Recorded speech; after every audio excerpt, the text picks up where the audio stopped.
Assalamualaikum warahmatullahi wabarakatuh.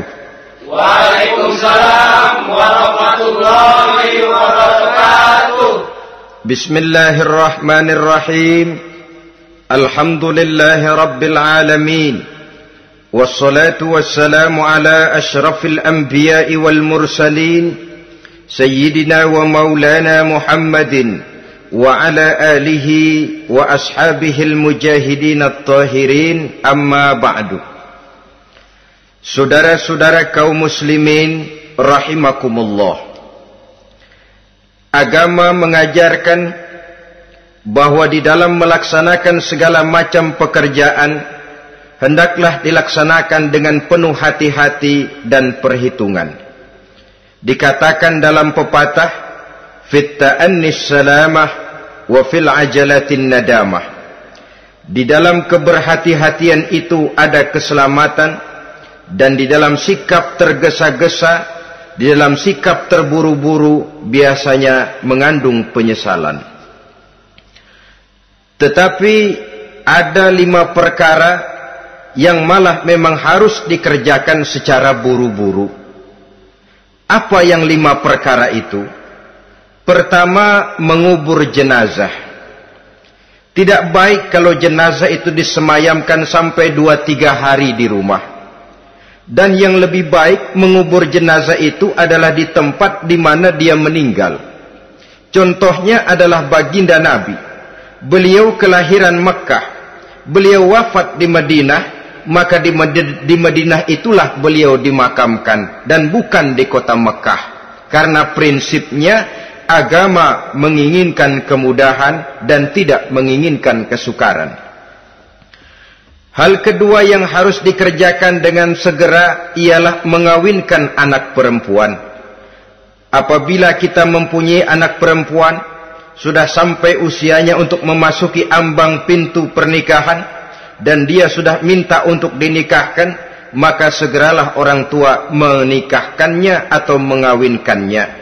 Sebab biasanya anak perempuan, apalagi di zaman sekarang, kalau tidak segera dikawinkan oleh orang tuanya, dikhawatirkan dia akan kawin sendiri. Dan itu tentu akhirnya akan merepotkan kedua orang tuanya. Hal ketiga yang harus dikerjakan dengan segera dan buru-buru ialah membayar hutang.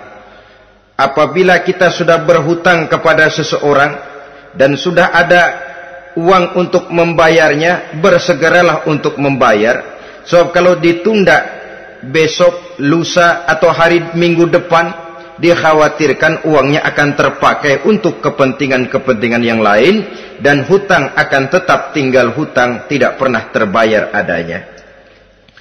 Hal keempat yang harus disegerakan ialah menghidangkan makanan untuk orang musafir yang kebetulan menjadi tamu di rumah kita. Dan hal yang kelima yang harus dilakukan dengan buru-buru, dengan segera, bertaubat apabila mengerjakan perbuatan dosa. Hal kelima inilah yang akan kita bicarakan pada pertemuan kita kali ini, yaitu tentang taubat kepada Allah Subhanahu wa ta'ala. Taubat berasal dari kata-kata taba yatubu, yang isim masdarnya adalah taubatan. Artinya sama dengan roja'a yarji'u, ada ya'udu, pulang atau kembali. Bertobat maksudnya kembali dari yang dilarang oleh Allah. Kalau dalam perjalanan hidup ini kita suka menerjang larangan-larangan Allah, melaksanakan apa-apa yang dilarang olehnya, maka taubat artinya meninggalkan larangan-larangan itu dan kembali kepada apa yang diperintah oleh Allah Subhanahu wa ta'ala. Kenapa taubat ini harus disegerakan? Karena makhluk bernama manusia ini sulit melepaskan diri dari dosa dan salah.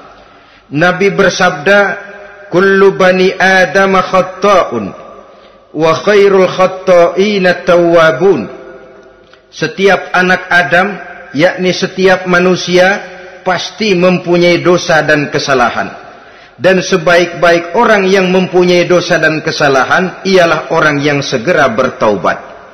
Dengan kata lain, orang yang baik sesungguhnya bukanlah orang yang tidak punya salah, karena tidak ada orangnya yang tidak punya salah. Tetapi orang yang baik adalah orang yang apabila melakukan kesalahan, dia segera sadar, dijadikannya kesalahan itu sebagai pelajaran untuk tidak diulanginya lagi pada masa-masa yang akan datang. Inilah yang digambarkan oleh Allah Subhanahu wa taala dalam surah Ali Imran ayat 135. Walladzina idza fa'alu fahishatan, dan orang-orang yang apabila mereka terjatuh ke dalam perbuatan dosa, au zalamu anfusahum, atau berbuat zalim kepada diri mereka sendiri, dzakarullaha fastaghfaru lidzunubihim, mereka segera ingat kepada Allah dan memohon ampun terhadap dosa yang pernah mereka kerjakan. Saudara-saudara kaum muslimin rahimakumullah, sejak awalnya iblis memang sudah memproklamirkan diri di hadapan Allah Subhanahu wa taala. Apa kata iblis? Ya Rabbi wa izzatika la azalu aghwi bani adama ma damat arwahuhum fi ajsadihim. Ya Allah, demi kemuliaan-Mu saya bersumpah, kata iblis, saya akan selalu memperdayakan anak-anak Adam. Saya akan selalu menggoda manusia selama ruh mereka masih ada di dalam jasad mereka. Jadi selama ruh masih ada di dalam jasad, selama itulah iblis akan selalu berusaha menggelincirkan manusia untuk jatuh ke tempat-tempat salah dan ke tempat-tempat dosa. Tetapi kemudian Allah juga memberikan jaminan. Allah menjawab proklamasi iblis ini, wa izzati wa jalali ya mal'un la azalu aghfiru lahum mastaghfaru. Demi kehormatanku, demi kemuliaanku, hai mal'un, hai yang terkutuk, hai iblis, kalaupun engkau selalu memperdayakan manusia, kalaupun engkau selalu menipu dan menggoda mereka sepanjang ruh mereka masih ada di dalam jasad, aku akan senantiasa memberikan ampun kepada mereka sepanjang mereka memohonkan ampun kepadaku. Inilah jaminan dari Allah Subhanahu wa ta'ala.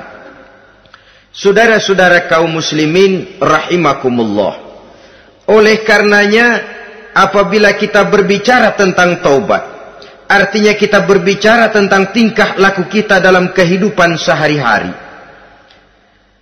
Apa yang harus kita lakukan untuk sempurnanya satu taubat? Pertama, menyesal terhadap dosa yang pernah kita lakukan. Kadang-kadang ada juga orang bertaubat, tapi bukan nyesal terhadap dosa yang dia kerjakan, malah puas katanya. Dia ngomong sama teman-temannya, saya dulu zaman muda sudah kenyang judi, kenyang zina, kenyang mabuk-mabukan, sudah puas. Sekarang tinggal benernya saja, saya sudah taubat. Taubatnya sih bagus, tapi puasnya itu yang jelek. Kenapa harus dikatakan puas? Bukan puas, menyesal. Menyesal saya dulu.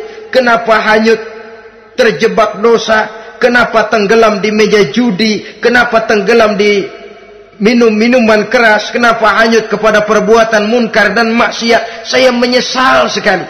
Menyesal diperintah dan bukan malah puas. Dari rasa menyesal ini nanti timbul hal yang kedua, yaitu berniat tidak akan mengulangi lagi perbuatan dosa. Kalau menyesal tapi masih diulangi lagi, itu belum taubat yang sebenarnya. Saya kapok, menyesal, tidak mau minum minuman keras lagi. Besok tidak ada minuman keras, malah pusing, nyari kesana kemari. Itu belum taubat yang sebenarnya. Jadi setelah menyesal, berniat tidak akan mengulangi lagi perbuatan dosa itu. Kalau menyesal tapi masih diulanginya lagi, itu sama saja dengan main-main. Saudara-saudara kaum muslimin rahimakumullah, Barangkali itu yang orang namakan dengan taubat sambal namanya. Kita kalau makan nasi pakai sambal, pedesnya bukan main, repot, marah, ngomel. Gila, sambal pedes bukan main, taubat sama sambal. Taubat sama sambal katanya. Tapi 2-3 hari kemudian dia makan lagi, nggak ada sambal, nyari.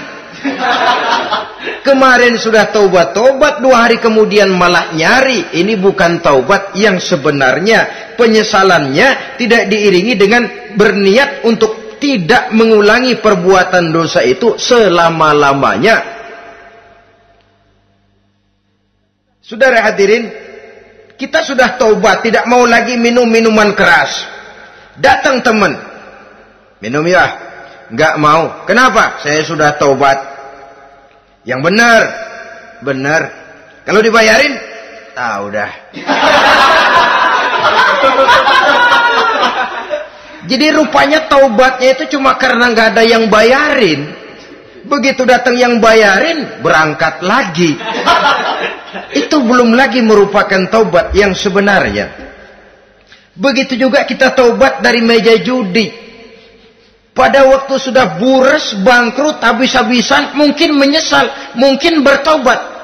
Inilah akibatnya judi, rumah tangga berantakan, harta boros, anak terlantar, uang tidak ada. Taubat, saya tidak mau lagi-lagi tenggelam di meja judi. Pada saat kondisinya bangkrut, itu yang diucapkan. Tapi 2-3 hari, 4-3 minggu, 1 bulan kemudian rezekinya banyak, makmur lagi, usahanya maju lagi, lupa lagi dia kepada ucapan sebelumnya. Akhirnya sedikit demi sedikit tenggelam kembali di meja judi. Ini pun belum merupakan taubat yang sebenarnya. Jadi untuk sempurnanya taubat, yang pertama menyesal terhadap dosa yang telah dilakukan, yang kedua berjanji tidak akan mengulangi lagi, kemudian yang ketiga meninggalkan perbuatan jahat itu untuk selama-lamanya. Dengan kata lain, kalau memang taubat tidak mau minum lagi, talak 3 itu minuman keras. Kalau memang niat tidak akan berjudi lagi, talak 3 itu segala macam bentuk perjudian, meninggalkan perbuatan jahat. Yang keempat, menunaikan semua fardu dan kewajiban. Sebab barangkali pada saat kita tenggelam dalam dosa, perintah-perintah Allah, jangankan yang sunnah, yang wajib saja sering kita lalaikan. Maka apabila diri telah berniat melaksanakan taubat, maka tunaikan semua kewajiban yang disyariatkan oleh agama kepada kita. Yang kelima, meminta halal kepada para lawannya dengan termasuk mengembalikan hak milik orang lain. Ini kalau menyangkut hukukul adamiyin atau hak-hak manusia. Jadi kalau kita berdosa kepada sesama manusia, Allah belum akan menerima taubat kita kalau kita belum minta maaf kepada yang bersangkutan. Adapun kalau kita sudah minta maaf tapi yang bersangkutan tidak mau memberikan maaf, itu urusan dia kepada Allah. Urusan kita adalah meminta maaf kepada yang bersangkutan. Hal yang keenam, mendidik atau melatih diri untuk bertaat kepada Allah. Sebagaimana kita dulunya telah melatih diri, memperturutkan diri untuk berbuat durhaka. Lalu memperbaiki yang dimakan dan yang diminum. Itu juga merupakan ciri dari orang-orang yang melaksanakan taubat kepada Allah Subhanahu wa ta'ala. Kemudian apalagi? Memperbanyak istighfar di dalam kehidupan. Disabdakan oleh Nabi, inna likulli da'in dawa'un wa dawa'u zunubi al-istighfar.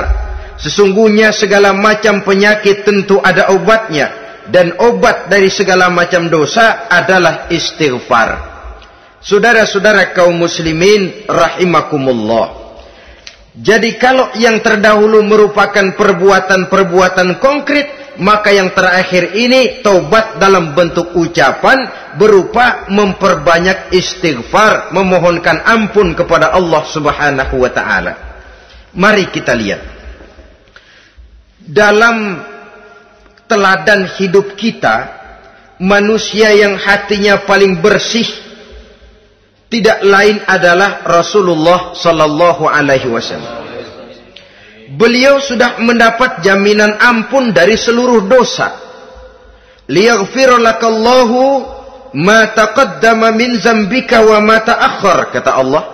Muhammad, dosamu yang dahulu, dosamu yang sekarang, dosamu yang akan datang jikalau memang ada, seluruhnya sudah mendapat jaminan ampun dari Allah. Tetapi coba lihat dari sejarah perjalanan hidup yang mulia ini. Sungguh pun beliau sudah nyata-nyata mendapat jaminan ampun dari Allah. Beliau mengatakan, ayyuhan nas, tubu ilallah, fa inni atubu fil yaumi mi'ata marrah. Wahai manusia, bertaubatlah kepada Allah. Maka sesungguhnya saya, kata beliau, dalam satu hari bertaubat 100 kali kepada Allah. Dalam riwayat yang lain, sab'ina marrah, 70 kali beliau mengucapkan istighfar minimalnya dalam sehari semalam. Orang yang sudah nyata-nyata mendapat jaminan ampun dari Allah ini, satu hari satu malam istighfarnya minimal 70 kali. Apatah lagi kita yang nyata-nyata belum mendapat jaminan ampun dari Allah. Di dalam satu hadis diriwayatkan bahwa iblis laknatullah alaih pernah berkata, ahlaktun nasa bizzunubi wal ma'asi. Aku rusak dan aku hancurkan kehidupan manusia dengan dosa dan dengan segala macam perbuatan maksiat. Iblis menghancurkan manusia dengan menanamkan kegemaran berbuat dosa dan menanamkan kesukaan untuk bergelimang dalam dunia maksiat. Tetapi kemudian iblis mengakui, wa ahlakuni bila ilaha illallah wal istighfar. Tetapi kemudian terbalik, manusia menghancurkan aku dengan kalimat la ilaha illallah dan dengan istighfar, yakni mengucapkan astaghfirullahal azim. Inilah senjata pemungkas menghadapi upaya iblis untuk menghancurkan manusia. Kalau iblis menghancurkan manusia dengan perbuatan dosa, dengan menenggelamkan manusia ke dalam perbuatan-perbuatan maksiat, hendaknya kita sadar. Pada saat kita terdorong untuk melakukan perbuatan dosa, kita lalu sadar, inilah perangkap iblis untuk membinasakan saya. Pada saat kita terjebak ke dalam perbuatan maksiat dan munkarat, ingatlah baik-baik, inilah perangkap iblis untuk merusak dan membinasakan saya. Maka hancurkan perangkap iblis, hancurkan tipu daya dan usaha iblis itu dengan apa? Dengan kalimat la ilaha illallah dan dengan memperbanyak istighfar. Falamma ra'aitu dzalik, ketika aku lihat hal itu, kata iblis, mereka hancurkan kita dengan dosa dan maksiat, dan kita hancurkan mereka dengan la ilaha illallah dan istighfar. Diamkah iblis? Puaskah iblis? Ternyata tidak. Apabila aku lihat usaha manusia itu, ahlaktuhum bil huda, ahlaktuhum bil hawa, wahum yahsabuna annahum muhtadun.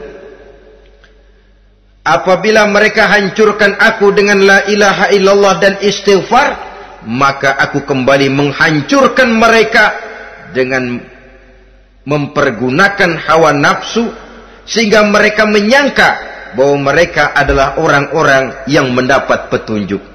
Ditanamkan dalam diri kita perasaan bahwa kitalah orang yang paling benar. Itu pun tipu daya iblis. Maka orang pintar itu baik, tapi merasa pintar itu jelek. Orang benar itu bagus, tapi merasa benar itu tidak baik. Karena biasanya orang kalau sudah merasa benar, lalu cenderung untuk menganggap orang lain tidak benar. Kalau sudah begitu, dia akan mengklaim diri, sayalah orang yang paling benar, yang lain tidak benar semuanya. Itu termasuk perangkap iblis juga, setelah kita gempur mereka dengan kalimat tahlil dan dengan kalimat istighfar. Saudara-saudara kaum muslimin rahimakumullah, Allah Maha Pengasih dan Maha Penyayang. Ia akan mengampunkan perbuatan yang bersifat salah dari manusia, Hanya manusia saja yang kadang-kadang bodoh, tidak mau mengampuni dan memaafkan dirinya sendiri, dengan membiarkan dirinya terseret berlarut-larut dalam dosa tanpa keinginan untuk bertaubat. Sepanjang nafas belum sampai di tenggorokan, sepanjang matahari masih terbit di sebelah timur dan terbenam di sebelah barat, sepanjang itu Allah masih akan menerima taubat seorang hamba. Innallaha yaqbalu taubatal abdi ma lam yugharghir. Allah akan senantiasa menerima taubat seorang hamba sebelum nafasnya sampai di tenggorokan. Apabila nafas sudah sampai di tenggorokan, maka taubat sudah terlambat adanya. Lalu yang konkret di dalam kehidupan ini, apa ciri-ciri dari orang yang melaksanakan taubat itu? Seorang ahli hikmah berkata, pertama, orang yang taubat itu kelihatan bahwa dalam kehidupan ini dia mampu menjaga lidahnya dari ucapan yang berlebih-lebihan, dari ucapan yang tidak ada manfaatnya, dari ucapan yang mengandung dosa, namimah, mengadu domba, dan ucapan-ucapan yang merugikan orang lain. Orang yang taubat kelihatan dari lidahnya. Ini yang konkret. Yang kedua, orang yang taubat itu cirinya tidak ada lagi rasa dengki di hatinya. Tidak ada keinginan untuk membenci dan memusuhi orang lain. Kenapa? Dia sudah sibuk memikirkan kekurangan dirinya sendiri. Sehingga tidak ada waktu lagi untuk mengorek-ngorek, mencari-cari aib dan kekurangan pada diri orang lain. Ini makna ucapan Nabi, tuba liman syaghalahu aibuhu an uyubin nas. Beruntunglah orang yang kekurangan pada dirinya menyebabkan dia cukup sibuk sehingga tidak sempat mencari-cari dan mengorek-ngorek aib dan kekurangan orang lain. Berbeda dengan orang yang masih jauh dari sikap taubat. Selalu berusaha mencari dan mengorek-ngorek kekurangan orang lain, sementara aib dan kekurangan dirinya diumpetin. Ini namanya ilmu kancil. Orang lain disorotin, dia ngaling, ngumpet. Kerjaannya apa? Monten orang lain saja. Dia sendiri tidak mau diponten dan tidak mau memonten dirinya. Akibatnya apa? Sikap introspeksi tidak ada. Sikap mawas diri hilang. Sikap melihat, bercermin terhadap pribadinya sendiri hilang. Yang ada cuma menilai orang lain saja. Jadi adapun orang yang sudah bertaubat ini, di hatinya tidak ada dengki. Melihat orang lain mendapat nikmat, alhamdulillah, dia ikut bersyukur. Lain dengan orang yang jauh dari taubat. Tetangganya dapat nikmat, dia meriang. Tidak senang hatinya melihat orang lain senang. Orang melarat malah tepuk tangan. Saudara hadirin yang saya muliakan, orang yang semacam ini pada hakikatnya selalu disiksa oleh perasaannya sendiri. Kalau tetangganya yang kaya, ditanya kemana dukunnya. Tapi kalau tetangganya jatuh melarat, dia tepuk tangan, gembira bukan main. Lain dengan orang yang sudah bertobat, hasud itu hilang dari dirinya. So hasud inilah yang akan memakan kebaikan yang kita kerjakan. Kata Nabi, hasud itu bisa memakan kebajikan seperti api memakan kayu bakar. Allahu Akbar. Puasa kita, zakat kita, sholat kita, habis keropos dimakan oleh sifat hasud. Tidak terasa, tapi begitu kita punya sifat dengki kepada orang lain, maka sholat kita dimakan oleh dengki tadi, puasa kita dimakan oleh dengki tadi, segala macam kebaikan yang kita kerjakan dimakan oleh si dengki tadi, seperti api memakan kayu bakar, cepat sekali. Itulah sebabnya bagaimanapun banyak kebaikan yang sudah kita kerjakan, jangan bangga dan jangan lalai. Sebaliknya, bagaimanapun besar dosa dan kesalahan yang pernah kita lakukan, jangan putus asa dari rahmatnya Allah Subhanahu wa ta'ala. Jadi yang kedua, ciri orang yang bertaubat, di hatinya tidak ada dengki dan tidak ada rasa ingin memusuhi orang lain. Dia berhadapan dengan setiap orang dengan modal husnuzon, baik sangka kepada Allah. Tidak a priori. Kadang-kadang ada orang ketemu saja baru tapi sudah punya rasa jelek. Diperturutkannya suuzonnya. Yang ketiga, ciri orang bertaubat itu menjauhkan diri dari pergaul dengan orang-orang jahat. Sebab kita tahu bahwa pergaulan sangat besar pengaruhnya dalam ikut membentuk kepribadian manusia. Asyariku wa fi syarri syarrun. Bersekutu dengan kejahatan biasanya ikut jadi jahat. Walaupun secara langsung tidak melakukan kejahatan, tapi sudah termasuk dalam jamaah yang jahat juga namanya. Saudara-saudara kaum muslimin, bukan berarti orang yang taubat lalu tidak mau bergaul itu juga mencerminkan keangkuhan diri. Bergaul dia bergaul, tetapi kepada orang-orang yang jahat ia sekedar menghindarkan diri pergaulannya itu dari kejahatan yang bisa ditimbulkan oleh orang-orang jahat tadi. Ciri yang keempat dari orang yang bertaubat, dia mempersiapkan diri untuk menghadapi mati. Mempersiapkan diri. Sebagaimana kita tahu, kalau kita akan pergi ke luar kota, tentu kita membawa bekal. Makin jauh perjalanan, makin banyak bekal yang harus kita bawa. Hidup ini adalah perjalanan panjang yang kita juga memerlukan bekal dalam kehidupan. Orang yang bertobat, orang yang mempersiapkan diri untuk menghadapi maut dan menghadapi hari-hari sesudah maut itu datang. Menghadapi kehidupan di alam barzakh, menghadapi kehidupan di alam akhirat dan selanjutnya. Dia mempunyai persiapan sehingga kapan maut datang dia sudah punya persiapan lebih dahulu. Saudara, kalau kita siap dipukul orang, pada saat pukulan itu datang rasanya sakitnya agak lebih kurang daripada kita tidak pernah siap untuk dipukul. Walaupun bobot pukulannya sama, tapi kita akan lebih punya daya tahan kalau kita sudah siap. Oleh karena itu, orang yang bertobat, orang yang mempunyai persiapan untuk menghadapi mati. Tidak hanya untuk menghadapi mati, tapi juga menghadapi hidup di seberang kematian nanti. Maka karenanya dia sibuk dengan dunianya, tapi juga dia lebih sibuk dengan akhiratnya. Dia tenggelam dalam berbagai macam kesibukan dunia, lain saat dia memfanakan diri untuk membekali diri menghadapi kehidupan sesudah hidup yang sekarang ini. Ciri-ciri ini tentu akan kelihatan dari gerak hidup seseorang. Saudara-saudara kaum muslimin rahimakumullah. Jadi dengan kata lain, kalau kita kembali kepada surah Ali Imran ayat 135 tadi, apabila dalam kehidupan terjebak kita kepada perbuatan dosa atau zalim kepada diri sendiri, zakarullah, segeralah mengingat Allah, fastaghfaru li dzunubihim, dan segera memperbanyak istighfar, memohon ampun kepada Allah Subhanahu wa taala, sebab dosa dalam Islam hanya bisa ditebus dengan taubat.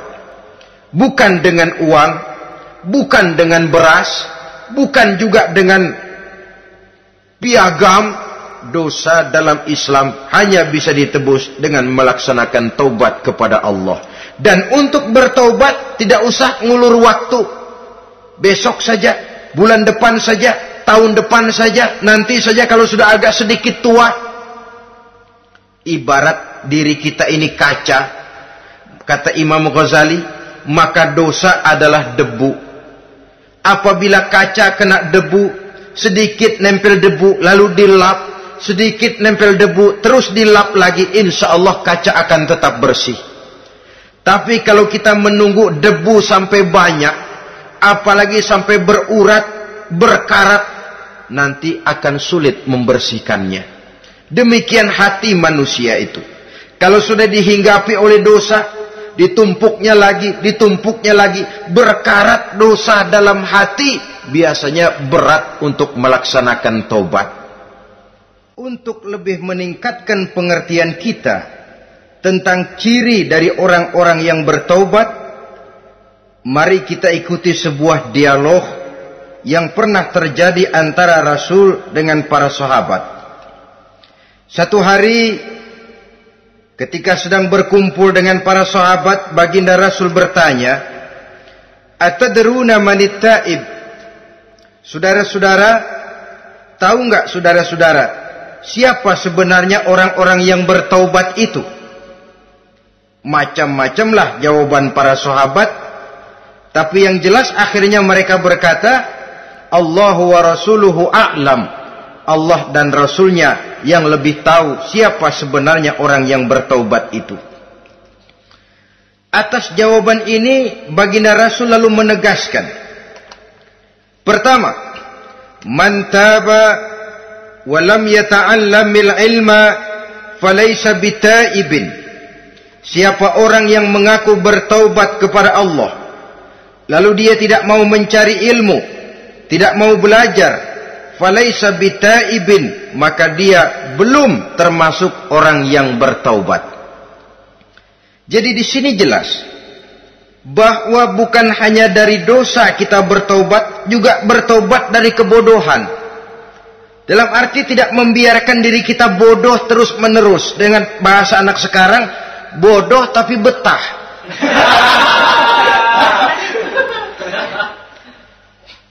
Orang yang mengaku bertaubat tapi tidak menggali ilmu, tidak mau belajar, tidak mau mencari ilmu, tidak hadir di mana majelis taklim, belum dianggap taubat yang sebenarnya.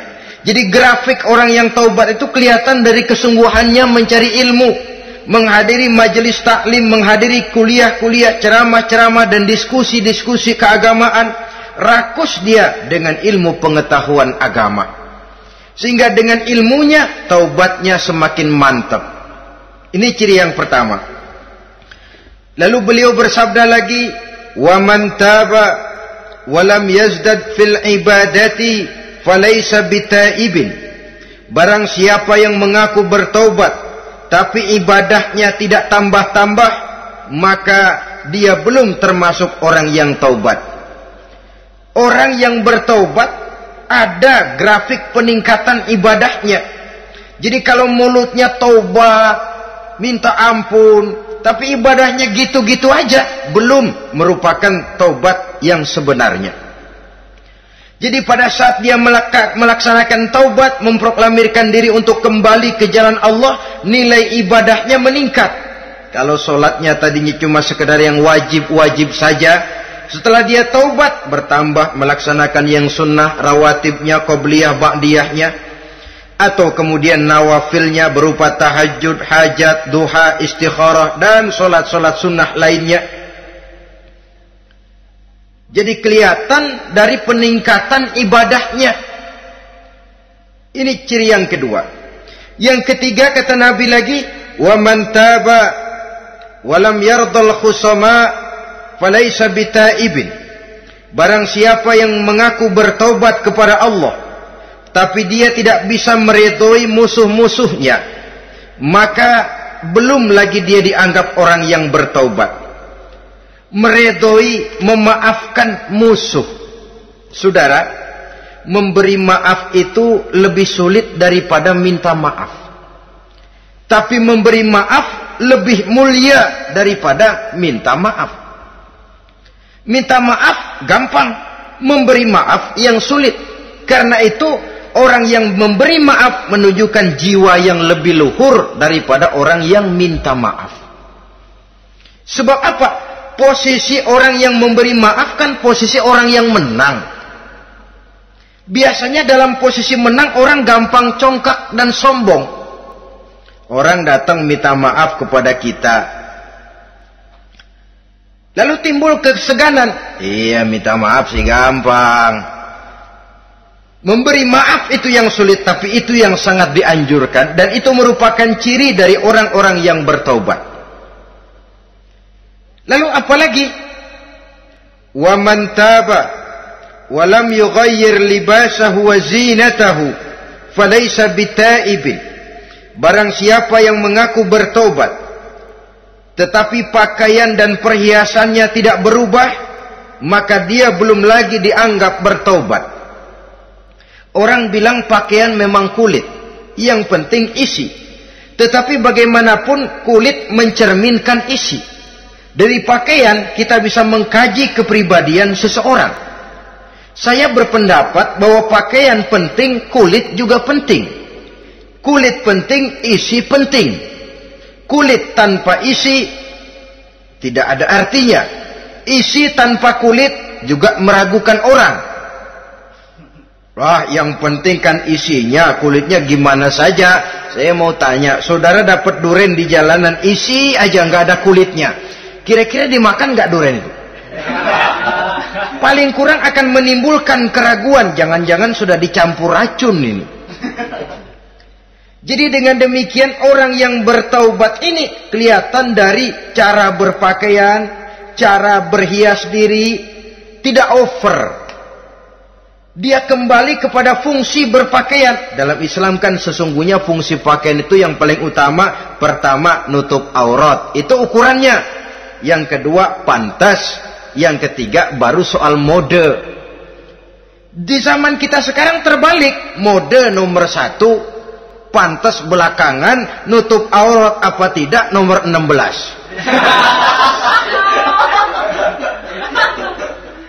Kalau sudah mode, kita kekurangan pertimbangan.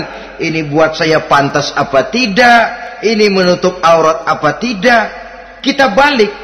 Padahal fungsi berpakaian dalam Islam tujuan utamanya pertama nutup aurat. Biar modenya mutaakhir ciptaan Pierre Cardin sekalipun, kalau memang tidak nutup aurat, ya hukumnya masih belum berpakaian.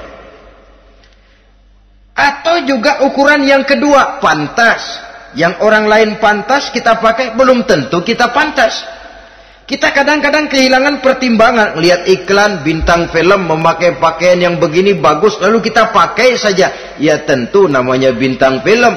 Kadang-kadang pakaian untuk show dipakai buat kondangan. Akhirnya habis sekampung orang nonton dia. Ya nggak pantas toh, nggak wajar. Saudara hadirin yang saya muliakan, orang yang bertobat kelihatan dari pakaian dan perhiasannya. Kalau sudah memakai perhiasan, ya sekedarnya saja. Tidak lalu dengan niat supaya orang tonton, supaya orang lihat, supaya orang tahu dia kaya, supaya timbul decak kagum, asal dia lihat orang lalu wah. Kalau sudah diwahi lalu senang. Saudara hadirin yang saya muliakan. Kemudian kata Nabi lagi, "Wa man taba wa lam yubaddil ashabahu falaysa bitaibin." Siapa yang mengaku bertaubat tapi pergaulannya dari itu ke itu saja, seperti itu juga, tidak mengalami perubahan, maka dia belum lagi dianggap bertaubat. Kalau taubat kita dari judi, jangan bergaul lagi dengan penjudi. Dalam arti, jangan berkumpul di majelis judi. Ah, saya sih udah taubat nggak main judi, tapi ngumpulnya di situ terus. Ya bagaimana? Pada akhirnya toh akan terseret juga. Saudara hadirin yang saya muliakan, jadi dengan demikian lingkungan juga sangat besar pengaruhnya dalam kriteria orang yang bertaubat. Selanjutnya Nabi bersabda, "Wa man taba wa lam yughayyir khuluquhu falaysa bitaibin." Siapa yang mengaku bertaubat tapi akhlaknya, budi pekertinya tidak mengalami perubahan, maka orang itu pun belum dianggap bertaubat. Ini juga konkret. Orang yang bertaubat kelihatan dari akhlaknya. Kalau kemarin sama orang tua songong, kurang ajar, nyelongcong, maka setelah taubat dia berakhlak kepada orang tua. Kalau kemarin kepada anak muda menindas, tidak senang kepada anak muda yang maju, setelah dia taubat, dia bisa menyayangi kepada anak-anak muda. Akhlak ini lain dengan adat, istiadat. Adat biasanya hanya memandang yang lahir, sedangkan akhlak zahir batin dipandang. Contoh, seorang anak muda kalau lewat di depan orang tua membungkukkan badan, menurut adat dia sudah sopan.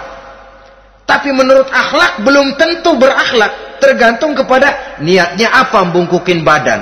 Permisi apa ngina. Kan mungkin saja orang membungkukan badan lewat di depan aki-aki karena menghina sebab aki-aki itu badannya udah bungkuk. Jadi gerakan zohir yang baik yang diiringi dengan niat yang baik itulah cerminan daripada akhlak. Kalau adat terlepas dari soal niat, asal zohirnya sudah oke, menurut adat oke, dia beradat. Niatnya apa? Adat tidak pernah menilai. Maka orang yang bertaubat pun kelihatan dari akhlaknya, dan akhlak itu adalah keseluruhan tingkah hidup manusia. Cara berjalan ada akhlak, cara makan ada akhlak, cara duduk ada akhlak, cara tidur ada akhlak. Sehingga pantas ketika Siti Aisyah ditanya, Aisyah, Rasulullah itu akhlaknya apa sih? Beliau menjawab, karena Rasulullah khuluquhul Quran. Rasulullah itu akhlaknya Quran. Sehingga di kalangan ilmuwan lalu ada ungkapan bahwa Nabi Muhammad adalah Quran berjalan. Maksudnya seluruh konsepsi Quran sudah diterjemahkan dalam kehidupan Nabi. Maka tidak heran kalau Islam mengatur kehidupan manusia sejak yang sekecil-kecilnya sampai yang sebesar-besarnya. Cara berpakaian ada akhlaknya, kan begitu toh dalam Islam. Saudara diri di depan kaca, ngaca, ada akhlaknya, ada bacaannya. Allahumma kama hassanta khalqi fahassin khuluqi. Sampai saudara masuk ke dalam WC sekalipun ada akhlaknya.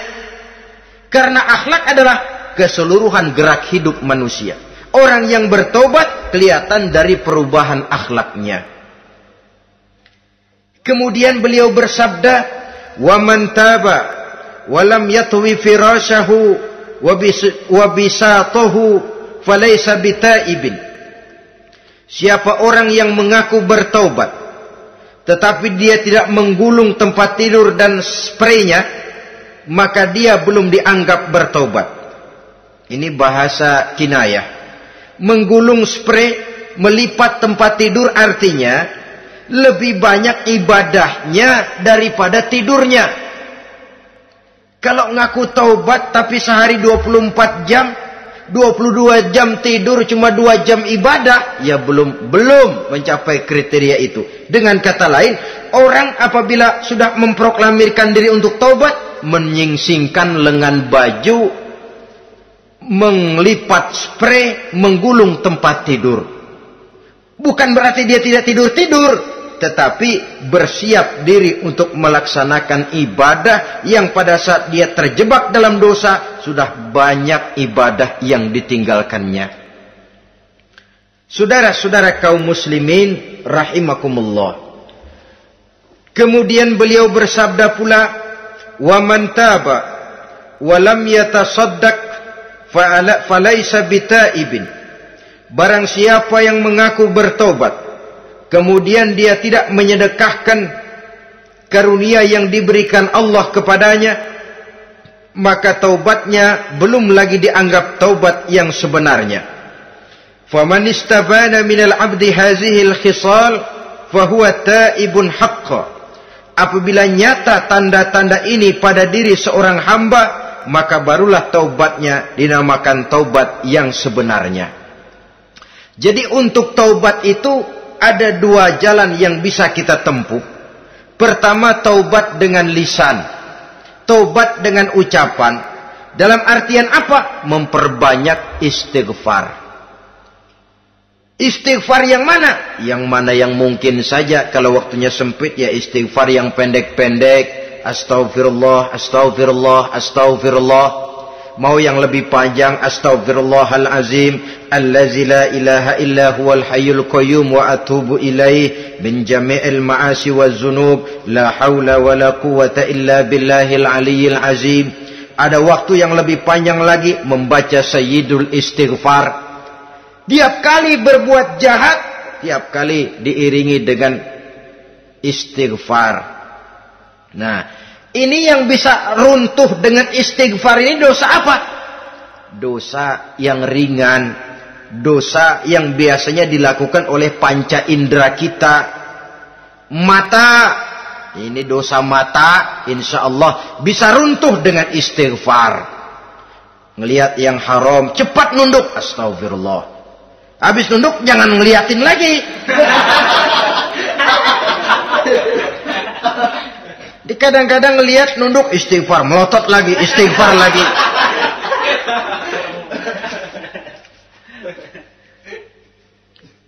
Saudara hadirin yang saya muliakan, kata Imam Ali, nazratul ula laka wasaniyatu alaika. Ini dalam menjaga mata.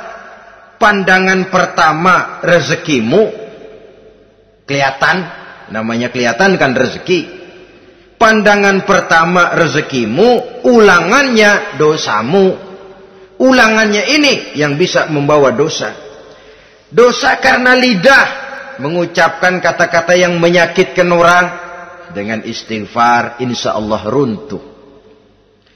Adapun dosa-dosa besar lainnya, tentu harus dengan perbuatan. Tidak cukup dengan sekedar istighfar saja.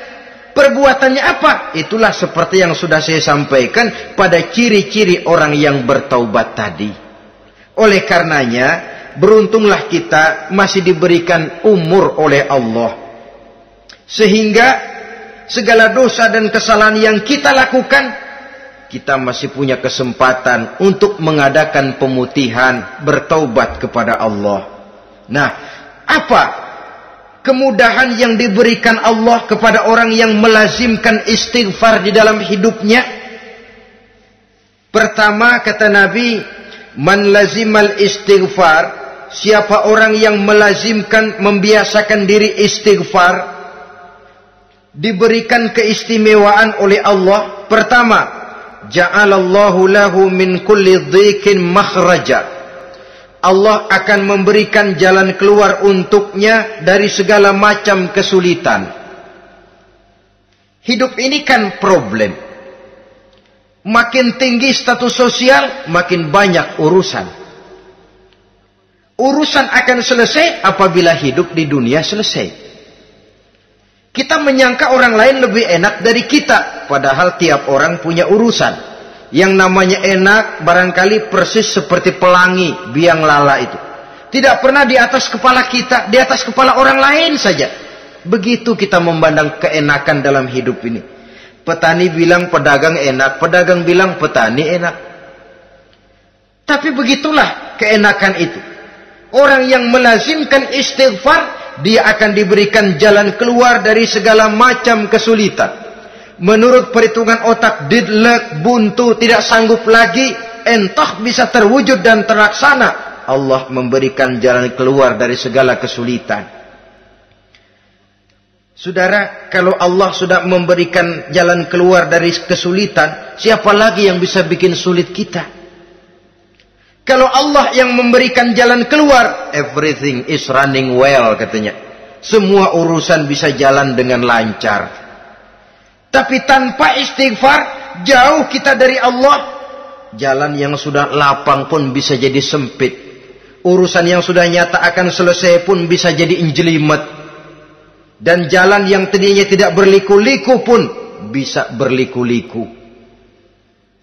Ini faktor yang di luar perhitungan matematis. Kita tidak mampu, Allah maha mampu. Menurut akal kita tidak mungkin. Kalau Allah mau, tidak ada yang tidak mungkin. Saudara-saudara, ini fasilitas pertama. Orang yang gemar istighfar diberikan jalan keluar dari segala macam kesulitan. Yang kedua, wa min kulli hammin faraja, diberikan kegembiraan dari setiap kesusahan yang dihadapinya. Ada saja faktor-faktor yang mendatangkan kegembiraan, yang mendatangkan refreshing di dalam kehidupannya, sehingga dia tidak lalu merasa jalannya buntu, tidak merasa kesulitannya tidak pernah terselesaikan. Dan yang ketiga, fasilitas yang diberikan Allah kepada orang yang gemar istighfar, wa razaqahu min haitsu la yahtasib. Allah akan memberikan kepada mereka rizki dari jalan yang tidak pernah mereka sangka-sangka. dari jalan yang tidak pernah mereka perkirakan sebelumnya. Saudara-saudara kaum muslimin rahimakumullah. Inilah fasilitas ketiga yang diberikan Allah kepada orang yang gemar istighfar. Rizkinya datang dari jalan yang tidak disangka-sangka.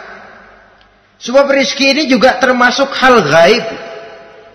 Dan jangan lupa, ar-rizqu bima'na al-ata hissiyan kana au ma'nawiyan. Rizki adalah pemberian baik yang konkret maupun yang abstrak. Kita sering membatasi pengertian rezeki, maka rezeki kita jadi sering terbatas. Menurut kita kan yang namanya rezeki cuma duit saja. Kalau bukan duit bukan rezeki. Padahal semua karunia Allah itu rezeki. Umur rezeki, istri rezeki, anak rezeki, pangkat dan jabatan rezeki, termasuk duit juga rezeki. Tapi dalam kebiasaan kita rezeki cuma duit. Begitu duit seret kita anggap rezeki macet. Maka akhirnya kita tidak bersyukur kepada Allah. Padahal mungkin di sektor duit macet, tapi rezeki dari segi lain, ilmu barangkali tambah, wibawa naik, pangkat naik, anak tambah, itu juga merupakan rezeki. Saudara-saudara kaum muslimin rahimakumullah. Orang yang gemar istighfar ini diberikan rezeki dari jalan yang tidak disangka-sangkanya. Dibukakan perbendaharaan Allah untuknya. Sehingga rezekinya datang dari cara yang tidak disangka-sangka. Allah Maha Kaya. Kalau dia mau, la mani'a lima a'taita wa la mu'tiya lima mana'ta. Tidak satu kekuatan pun yang mampu mencegah apa yang hendak diberikan Allah. Dan tidak satu kekuatan pun yang sanggup memberikan apa yang dicegah oleh Allah Subhanahu wa ta'ala. Ini keistimewaan yang diberikan Allah kepada mereka yang gemar beristighfar di dalam kehidupan ini. Jangan lagi berpikir, gua sih nggak punya dosa, istighfar amat. Sombong, saudara-saudara. Manusia itu lebih baik merasa banyak dosa daripada merasa tidak punya dosa. Tanda orang bahagia, kata Nabi 4. Pertama, orang yang selalu ingat kepada kesalahan yang pernah dia lakukan. Itu orang bahagia. Selalu ingat kepada kesalahan yang pernah dilakukannya. Sehingga pada saat akan melakukan kesalahan yang baru, dia mikir-mikir. Dosa gue yang kemarin udah 3 keranjang, nih nambah lagi. Ingatannya terhadap kesalahan yang lalu akan merupakan langkah preventif yang mencegah dirinya untuk tidak menambah kesalahannya. Orang bahagia, orang yang selalu ingat kesalahan yang pernah dia lakukan, terbayang di pelupuk mata, bukan ngumpet-ngumpetin dosa. Sebab apa yang mau kita umpetin di hadapan Allah? Yang kedua, tanda orang bahagia itu orang yang selalu melupakan kebaikannya. Kalau dia berbuat baik, dia lupakan. Dia anggap dirinya belum pernah berbuat baik. Sehingga di mana ada kebaikan, dia tidak bisa ikut. Dia merasa sangat rugi. Sebab dia anggap dirinya belum pernah berbuat baik. Yang ketiga, tanda orang bahagia. Dalam urusan dunia, dia lihat ke bawah. Sehingga timbul rasa syukurnya. Bahwa kalau dia sengsara masih banyak yang lebih sengsara dari dia. Bahwa kalau dia miskin masih jauh lebih banyak yang miskin dari dia. Bahwa kalau dia menemui kesulitan masih banyak yang jauh lebih sulit dari dia. Dengan cara itu jiwanya akan lapang, hidupnya akan tenang, dan dia tidak pernah ingkar kepada nikmat yang diberikan Allah. Sebaliknya yang keempat, tanda orang bahagia itu dalam urusan akhirat dia lihat ke atas. Dunia, lihat yang bawah. Akhirat, lihat yang atas. Kalau dia bisa sholat, kenapa saya tidak? Kalau dia sanggup puasa, kenapa saya tidak? Kalau dia bisa baca Quran, kenapa saya tidak? Timbul panas, nyontoh ibadah mendatangkan kebahagiaan. Rakus ibadah malah dianjurkan. Rakus dunia malah tercela. Nah, lawanannya orang celaka, saudara-saudara. Orang celaka juga tandanya 4 lawanan yang tadi itu. Pertama, orang yang selalu melupakan kesalahannya. Kalau berbuat dosa lupa, sok bersih. Alah, dosa gue mah dikit. Saudara hadirin yang saya muliakan, orang yang selalu melupakan kesalahan, menganggap dirinya bersih, akhirnya kalau ingin berbuat dosa nggak dimikir-mikir. Tidak ada lagi yang ditimbang-timbang. Selanjutnya, yang kedua, orang celaka itu orang yang selalu mengingat kebaikannya. Akhirnya apa? Timbul sifat nepuk dada, membanggakan jasa. Lahirlah pahlawan-pahlawan kesiangan. Selalu membanggakan diri, nepuk dada. Kalau enggak saya, kalau enggak saya. Itu masjid, kalau enggak saya. Itu pesantren, kalau enggak saya. Itu umat, kalau enggak saya. Kalau enggak saya. Memangnya kalau enggak sampean kenapa? Orang yang celaka adalah orang yang selalu menghitung-hitung kebaikan yang pernah dikerjakannya. Keikhlasannya kurang, makin dia hitung, makin kurang nilai pahalanya itu. Makanya kalau berbuat baik, ya anggap saja buang sampah, gak usah ditengok-tengok, gak usah diingat-ingat, dan gak usah mengharap orang yang kita tempat berbuat baik akan membalas kebaikan. Saudara hadirin yang saya muliakan, yang ketiga, tanda orang celaka dalam urusan dunia, ngelihatnya ke atas. Panasnya timbul. Syirik dan dengkinya naik. Rakusnya jadi.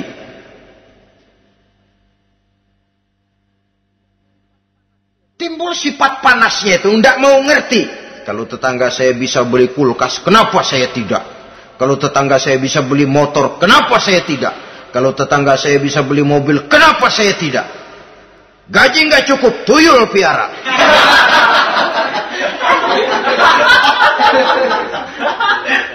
Orang itu kalau sudah didorong oleh rakus kan bisa jadi menghalalkan segala macam cara untuk mencapai tujuan. Dibakar oleh sifat tamak dan rakus bin serakah. Nah, kalau sudah didorong oleh rasa rakus, yang segera tersingkir pertama rasa malu. Orang kalau sudah rakus nggak ada malunya, rasa malunya hilang. Padahal syarat jadi orang itu kan kalau punya rasa malu.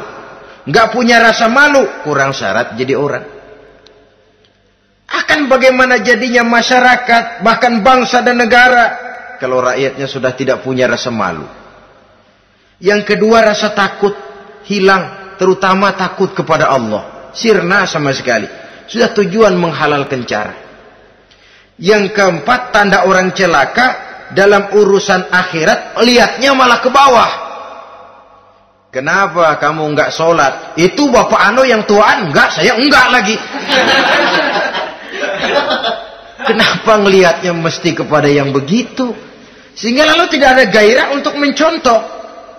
Saudara-saudara kaum muslimin rahimakumullah, walaupun serba singkat oleh karena terbatasnya ruang pembicaraan ini, mudah-mudahan bisa memberikan gambaran sepintas tentang ciri-ciri orang yang bertaubat. Dengan harapan, marilah kita menjadi orang yang bertaubat sebenarnya, dengan ciri menyesal terhadap dosa yang pernah kita lakukan, meninggalkan perbuatan jahat, dan berjanji tidak akan mengulangi lagi perbuatan jahat itu. Kalau dia menyangkut hak-hak manusia, maka hak itu harus kita kembalikan, dan kepada yang bersangkutan kita harus meminta maaf. Apabila ditambah dengan kegiatan lisan, memperbanyak istighfar dalam kesempatan yang mungkin di sepanjang perjalanan hidup ini.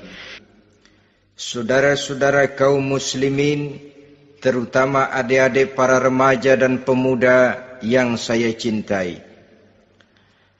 Apabila seseorang akan membangun rumah, tentu saja dia akan mengadakan beberapa pilihan. Sejak dari memilih lokasi di mana rumah itu akan didirikan, sampai kepada menentukan bahan-bahan kualitas yang akan dipakainya, sampai kemudian kepada wujud dan bentuk rumah yang akan ditinggalinya. Demikianlah bahwa untuk membangun sebuah rumah yang hanya untuk menaungi kehidupan di dunia ini, kita mengadakan berbagai macam pilihan. apalagi kalau kita akan membangun sebuah rumah tangga yang kita harapkan tidak hanya akan menaungi kehidupan di dunia ini, tidak hanya untuk kepentingan kita saja, tetapi juga untuk kepentingan anak cucu kita di belakang hari, termasuk sampai kepada hari akhirat nanti. Oleh karena itu, pada pertemuan kali ini, saya hanya ingin khusus berbicara kepada adik-adik remaja dan para pemuda, bagaimana sebaiknya memilih jodoh menurut ajaran agama Islam. Dalam Al-Quran, Allah Subhanahu wa ta'ala menjelaskan, Zuyyina linnasi hubbus syahawati minan nisa, bahwa manusia apapun jenisnya, asal dia bernama manusia, dihiasi dengan perasaan cinta kepada perempuan. Jadi sejak dahulunya secara fitrah laki-laki senang kepada perempuan, sebagaimana perempuan pun senang kepada laki-laki. Dihiasi rasa cinta ini dalam kehidupan manusia. Dan oleh karena adanya rasa cinta, berkembanglah segala macam persoalan. Sehingga seorang ahli cinta pernah berkata, cinta adalah 5 huruf yang membuat persoalan tidak akan pernah selesai. 5 huruf yang membuat persoalan tidak akan pernah selesai-selesai. Tetapi dalam kehidupan sehari-hari sering kita saksikan bahwa cinta ini bisa mendorong, memberikan motivasi yang baik, dan cinta ini pun bisa juga memberikan dorongan yang tidak baik. Oleh karenanya, apabila cinta itu ibarat setetes embun yang jatuh di bumi yang subur, akan tumbuhlah di atasnya aneka ragam bunga-bungaan yang harum semerbak, indah, mewangi, sedap dipandang orang, menebarkan rasa aman, damai, sentosa, dan begitu selanjutnya. Tapi jika cinta itu jatuh di hati yang gersang dan tandus, tidak ada yang akan dapat tumbuh di sana selain sirih memanjat batu, kuning daunnya, lemah gagangnya, maka cinta yang semacam itu tidak akan memberikan dorongan positif kepada seseorang di dalam kehidupannya. Maka lebih dahulu kita akan membicarakan cinta dalam artian yang positif ini, untuk nanti sampai kepada perempuan yang bagaimana yang harus kita cintai, atau laki-laki yang bagaimana yang harus dicintai oleh seorang perempuan. Saudara hadirin yang saya hormati, cinta dalam artian yang positif, pertama, dia selalu mendatangkan keindahan. Yang kedua, cinta itu memberikan energi atau semangat untuk berjuang. Dan yang ketiga, cinta itu selalu membawa resiko dalam bentuk pengorbanan. Maka cinta yang positif pertama melahirkan keindahan. Disinilah orang memerlukan filter atau saringan. Sebab keindahan yang didasarkan karena cinta itu merupakan satu keindahan yang relatif saja. Boleh jadi karena indah orang jadi cinta, boleh juga jadi karena cinta segala sesuatu terasa jadi indah. Namun bagaimanapun juga, kalau hati sudah diliputi oleh rasa cinta, segalanya akan terasa menjadi indah. Cinta itu adalah keindahan. Yang kedua, cinta itu energi, melahirkan dorongan dan semangat. Yang lemah bisa menjadi kuat, yang takut bisa menjadi berani, yang jauh jadi terasa dekat. Itu semua karena dorongan cinta. Dan dari energi ini lahirlah yang ketiga, bahwa cinta adalah pengorbanan. Sehingga orang berkata, berani bercinta artinya harus berani berkorban. Takut berkorban, jangan bercinta. Kalau cinta ini kita salurkan kepada nilai-nilai agama umpamanya, yang pertama, cinta mendatangkan keindahan. Kita cinta kepada agama, maka apapun yang diperintahkan oleh agama akan terasa menjadi indah. Solat akan terasa menjadi indah. Puasa terasa menjadi indah. Zakat terasa menjadi indah. jihad pun akan terasa menjadi indah. Persis kalau kita cinta kepada seorang gadis. Jika kita cinta kepada seorang gadis, apanya saja akan kelihatan menjadi indah. Jalannya terasa indah, lenggang-lenggoknya terasa indah, suaranya merdu padahal cemprengnya bukan main. Seluruhnya akan mendatangkan keindahan karena dasarnya sudah cinta. Cinta membawa kepada keindahan. Yang kedua, cinta itu melahirkan energi. Orang yang cinta kepada agama akan lahir tenaga dan semangatnya melaksanakan ibadah, melaksanakan puasa, melaksanakan zakat, melaksanakan solat, melaksanakan haji, bahkan melaksanakan jihad sekalipun. Cinta selamanya menimbulkan energi dan semangat. Sama saja dengan kita apabila jatuh cinta kepada seorang gadis, walaupun rumahnya jauh, katanya, gunung pun akan kudaki, lautan pun kuseberangi. Untuk apa itu? Untuk menemui apa yang kita cintai. Cinta selamanya melahirkan energi.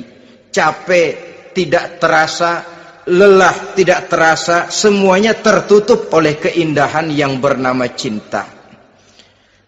Lalu yang ketiga, cinta membawa pengorbanan. Apabila kita cinta kepada agama, maka pengorbanan terhadap apapun yang diminta oleh agama, baik itu pengorbanan waktu, tenaga, pikiran, harta, bahkan pengorbanan nyawa sekalipun, kita tidak akan berat melaksanakannya karena cinta kita kepada agama yang kita anut ini. Demikian juga cinta kita kepada seorang perempuan akan membuat kita rela berkorban. Apapun yang dia minta, jangankan kita tidak mampu, kita tidak mampu sekalipun, kita masih berusaha untuk mampu guna memenuhi tuntutan si buah hati belahan jantung. Kadang-kadang malam minggu si doi ngajak nonton. Umpamanya duit tidak ada, gajian belum, kerja enggak. Timbullah inisiatif, entah sepatu kita jual ke tukang loa, entah celana mampir dulu ke tempat lain. Yang penting kita berkorban untuk memenuhi permintaan si buah hati belahan jantung. Ketika itu pengorbanan sudah tidak kita rasakan lagi.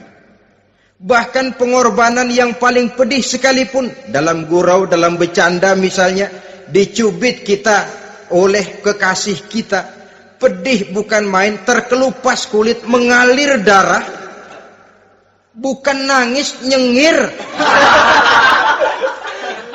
Malah kadang-kadang minta tambah dicubit lagi. Itulah romantikanya cinta, sanggup membuat orang berkorban, melahirkan energi dan semangat, menambah keindahan dalam kehidupan, sepanjang dia dalam artian yang positif. Kalau demikian masalahnya, di dunia yang penuh dengan perbenturan nilai sekarang ini, orang sering salah jalan bagaimana memilih jodoh untuk membangun rumah tangga yang bahagia. Jangan lupa bahwa membangun rumah tangga ini bukan hanya untuk 1-2 bulan, bukan hanya untuk 1-2 tahun, bahkan bukan cuma untuk kehidupan dunia, lebih daripada itu pun untuk menunjang kebahagiaan di akhirat. Oleh karenanya, memilih jodoh bukan satu hal yang mudah, bukan satu hal yang bisa dilaksanakan sambil lalu, tetapi memerlukan penelitian, memerlukan pengamatan yang mendalam. Apa petunjuk agama tentang itu? Dengan kata lain, bagaimana seharusnya seseorang memilih jodoh dalam kehidupannya?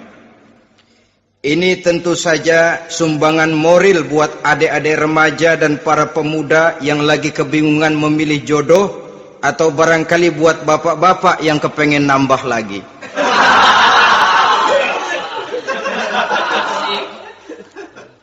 Mohon maaf kepada ibu-ibu, saya tidak menganjurkan, cuma ngajarin. Yang pertama, menurut Nabi, nikahilah perempuan itu karena rupanya, karena hartanya, karena keturunannya, dan karena agamanya. Ada 4 motif utama di sini. Pertama, memilih jodoh, lihatlah rupanya. Lagian siapa yang kepengen dapat jodoh rupanya nggak karu-karuan? Cari rupa yang cantik, indah, dan menawan.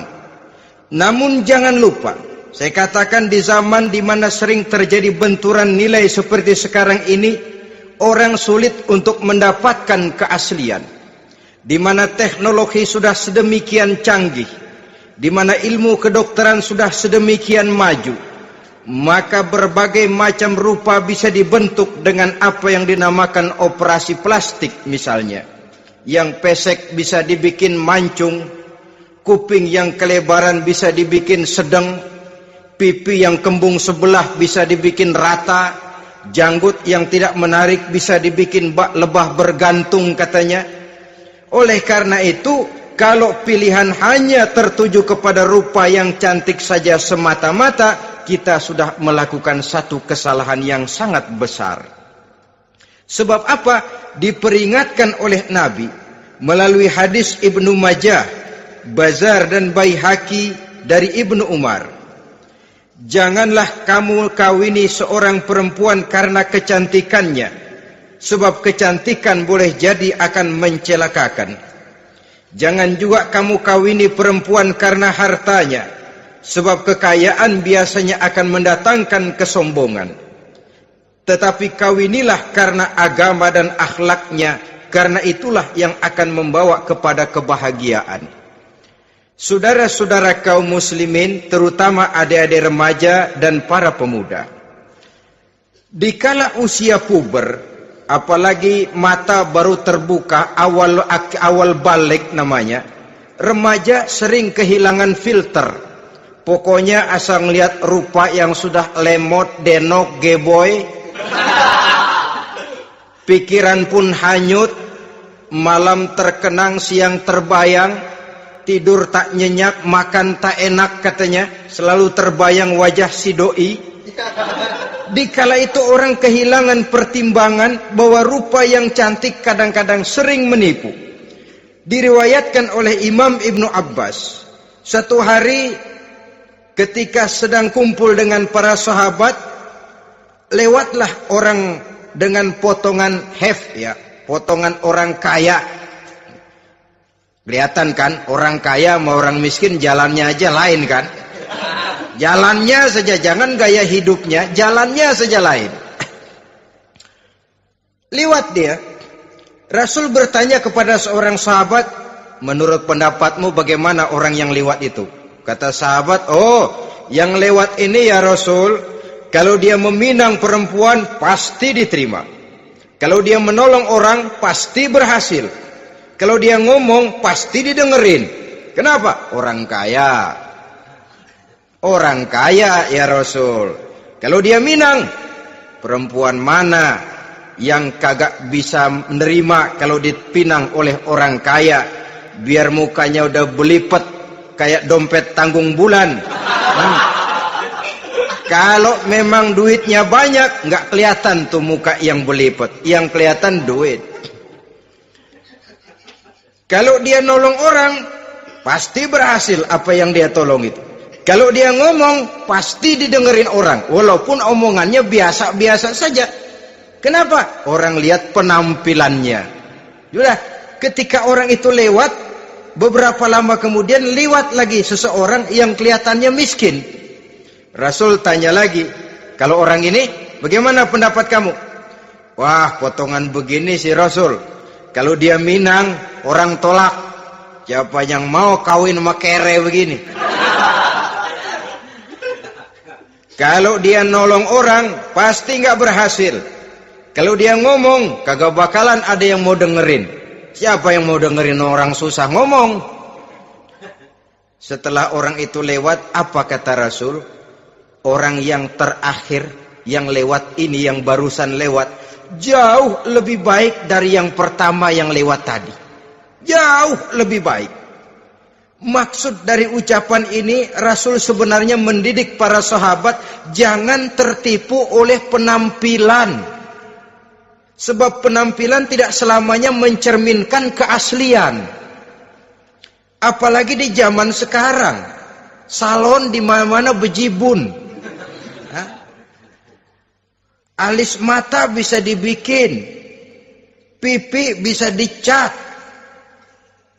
Yang pinggir kuning, yang tengah merah, di sebelah merah ada yang kehitam-hitaman, persis orang kepentok tiang listrik.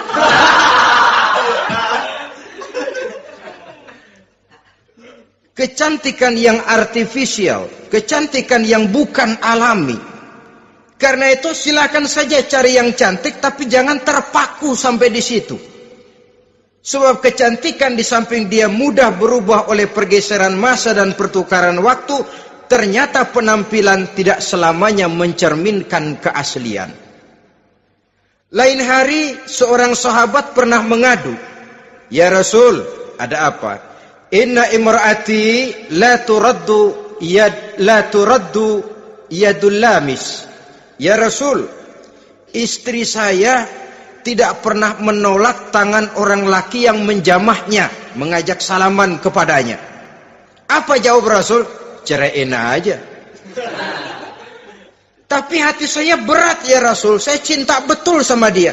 Ya kalau hatimu berat, jaga dia baik-baik. Nah, dari riwayat ringkas ini kita ambil satu perbandingan. Memang punya istri berwajah cantik itu kadang-kadang si malakama kalau imannya tidak kuat. Si malakama. Kita diemin aja, binal, makan hati, nggak aman, nggak tentram. Jangan-jangan saya berangkat ke kantor, dia ngompreng. Buah si malakama, seperti orang tadi, ya Rasul. Istri saya kelihatannya, sebenarnya nggak negatif maksudnya ini, cuma bersalaman, tapi terlalu ngobrol. La turaddu yadul lamis, tidak pernah menolak orang yang ngajak salaman. Ya sekedar salaman. Tapi kan awalnya dari salaman. Kalau sudah salaman kan strum bisa ngederdet dari tangan situ. Kata Rasul sederhana saja. Ya kalau memang begitu ceraiin. Saya nggak kuat Rasul. Saya cinta betul sama dia. Kalau kau tak kuat berpisah dengan dia, jagalah dia baik-baik. Ajar, didik, tanamkan rasa keagamaan di dalam hatinya. Saudara-saudara kaum muslimin, jadi rupa yang cantik tanpa didasari oleh nilai-nilai agama akan membuat seorang suami di rumah tangganya seperti si malakama. Seperti berhadapan dengan buah si malakama kalau tidak diiringi dengan nilai-nilai moral yang luhur dan bekal agama yang tangguh. Akan pergi jauh dari rumah rasanya tidak aman. Sedangkan di rumah saja siapa yang akan mencari nafkah? Dan begitu selanjutnya. Orang tadi jelas berhadapan dengan buah si malakama.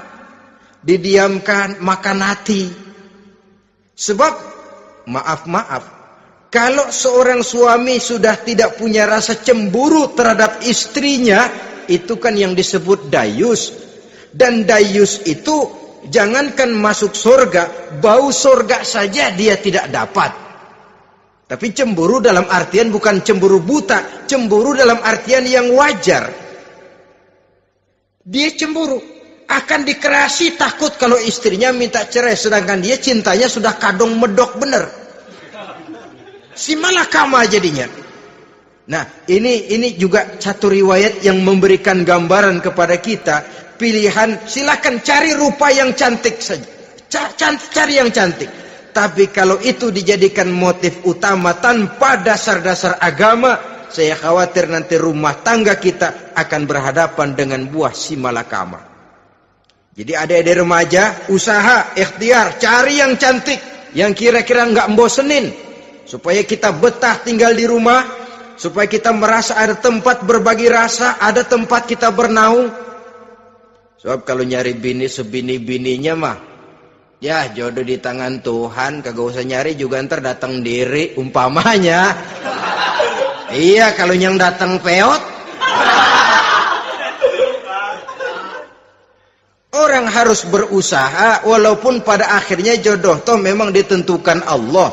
Kan 3 hal yang kita tidak bisa menentukan itu katanya. Maut, rezeki, jodoh. Itu yang masuk mysterious problem. Problem yang misterius. Maut, misterius. Kapan kita mati, kita sendiri tidak tahu. Tahun depan, 50 tahun lagi, 100 tahun lagi, tidak pernah seorang pun diberitahu. Tapi yang pasti dia bakal datang.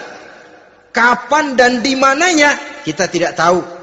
Bisa di rumah, bisa di masjid, ya alhamdulillah. Bisa di majelis taklim, syukur.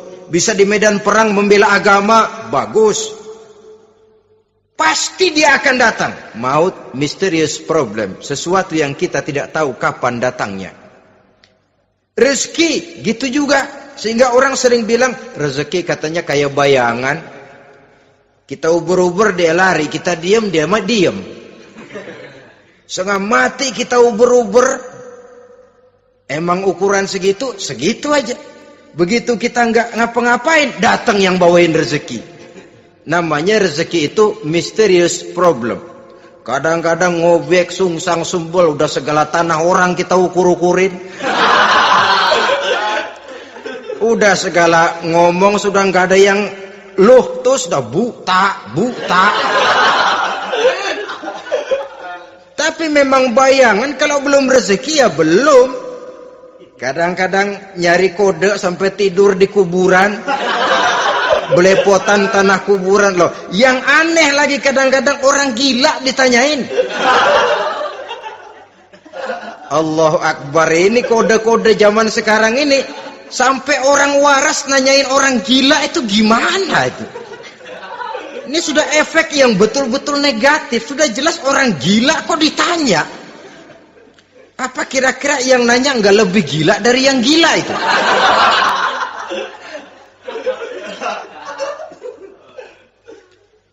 Saudara-saudara kaum muslimin, terutama adik-adik remaja dan para pemuda, jadi silakan saja cari rupa yang cantik, karena dia akan jadi tautan hati, buah hati belahan jantung, tempat kita berbagi rasa, tempat kita pulang dan tinggal di rumah tangga kita. Tapi hendaknya kecantikan rupa itu diiringi juga dengan kecantikan budi. Karena itu cari rupa yang cantik. Ini pilihan utama. Yang kedua, kata Nabi, harta, cari yang kaya. Tetapi jangan lupa, jangan dijadikan pilihan utama. Karena kekayaan sering mendatangkan kesombongan. Apalagi kalau seorang pemuda mendapat istri orang kaya. Hidupnya dimodali oleh istrinya. Maka biasanya wibawanya sebagai seorang suami akan hilang. Akhirnya komando di tangan istri. Dikala itulah suami tidak lebih daripada prajurit yang taat kepada komando istrinya. Padahal menurut konsep Quran, ar-rijalu qawwamuna 'alan nisa. Laki-laki diciptakan sebagai pembimbing bagi perempuan. Kalau nanti suatu saat terjadi benturan, sedangkan modal diberikan oleh istri, terjadilah pengungkitan. Kata istrinya apa? Lu jangan bertingkah, lu kan kawin sama gue modal lu kolor doang.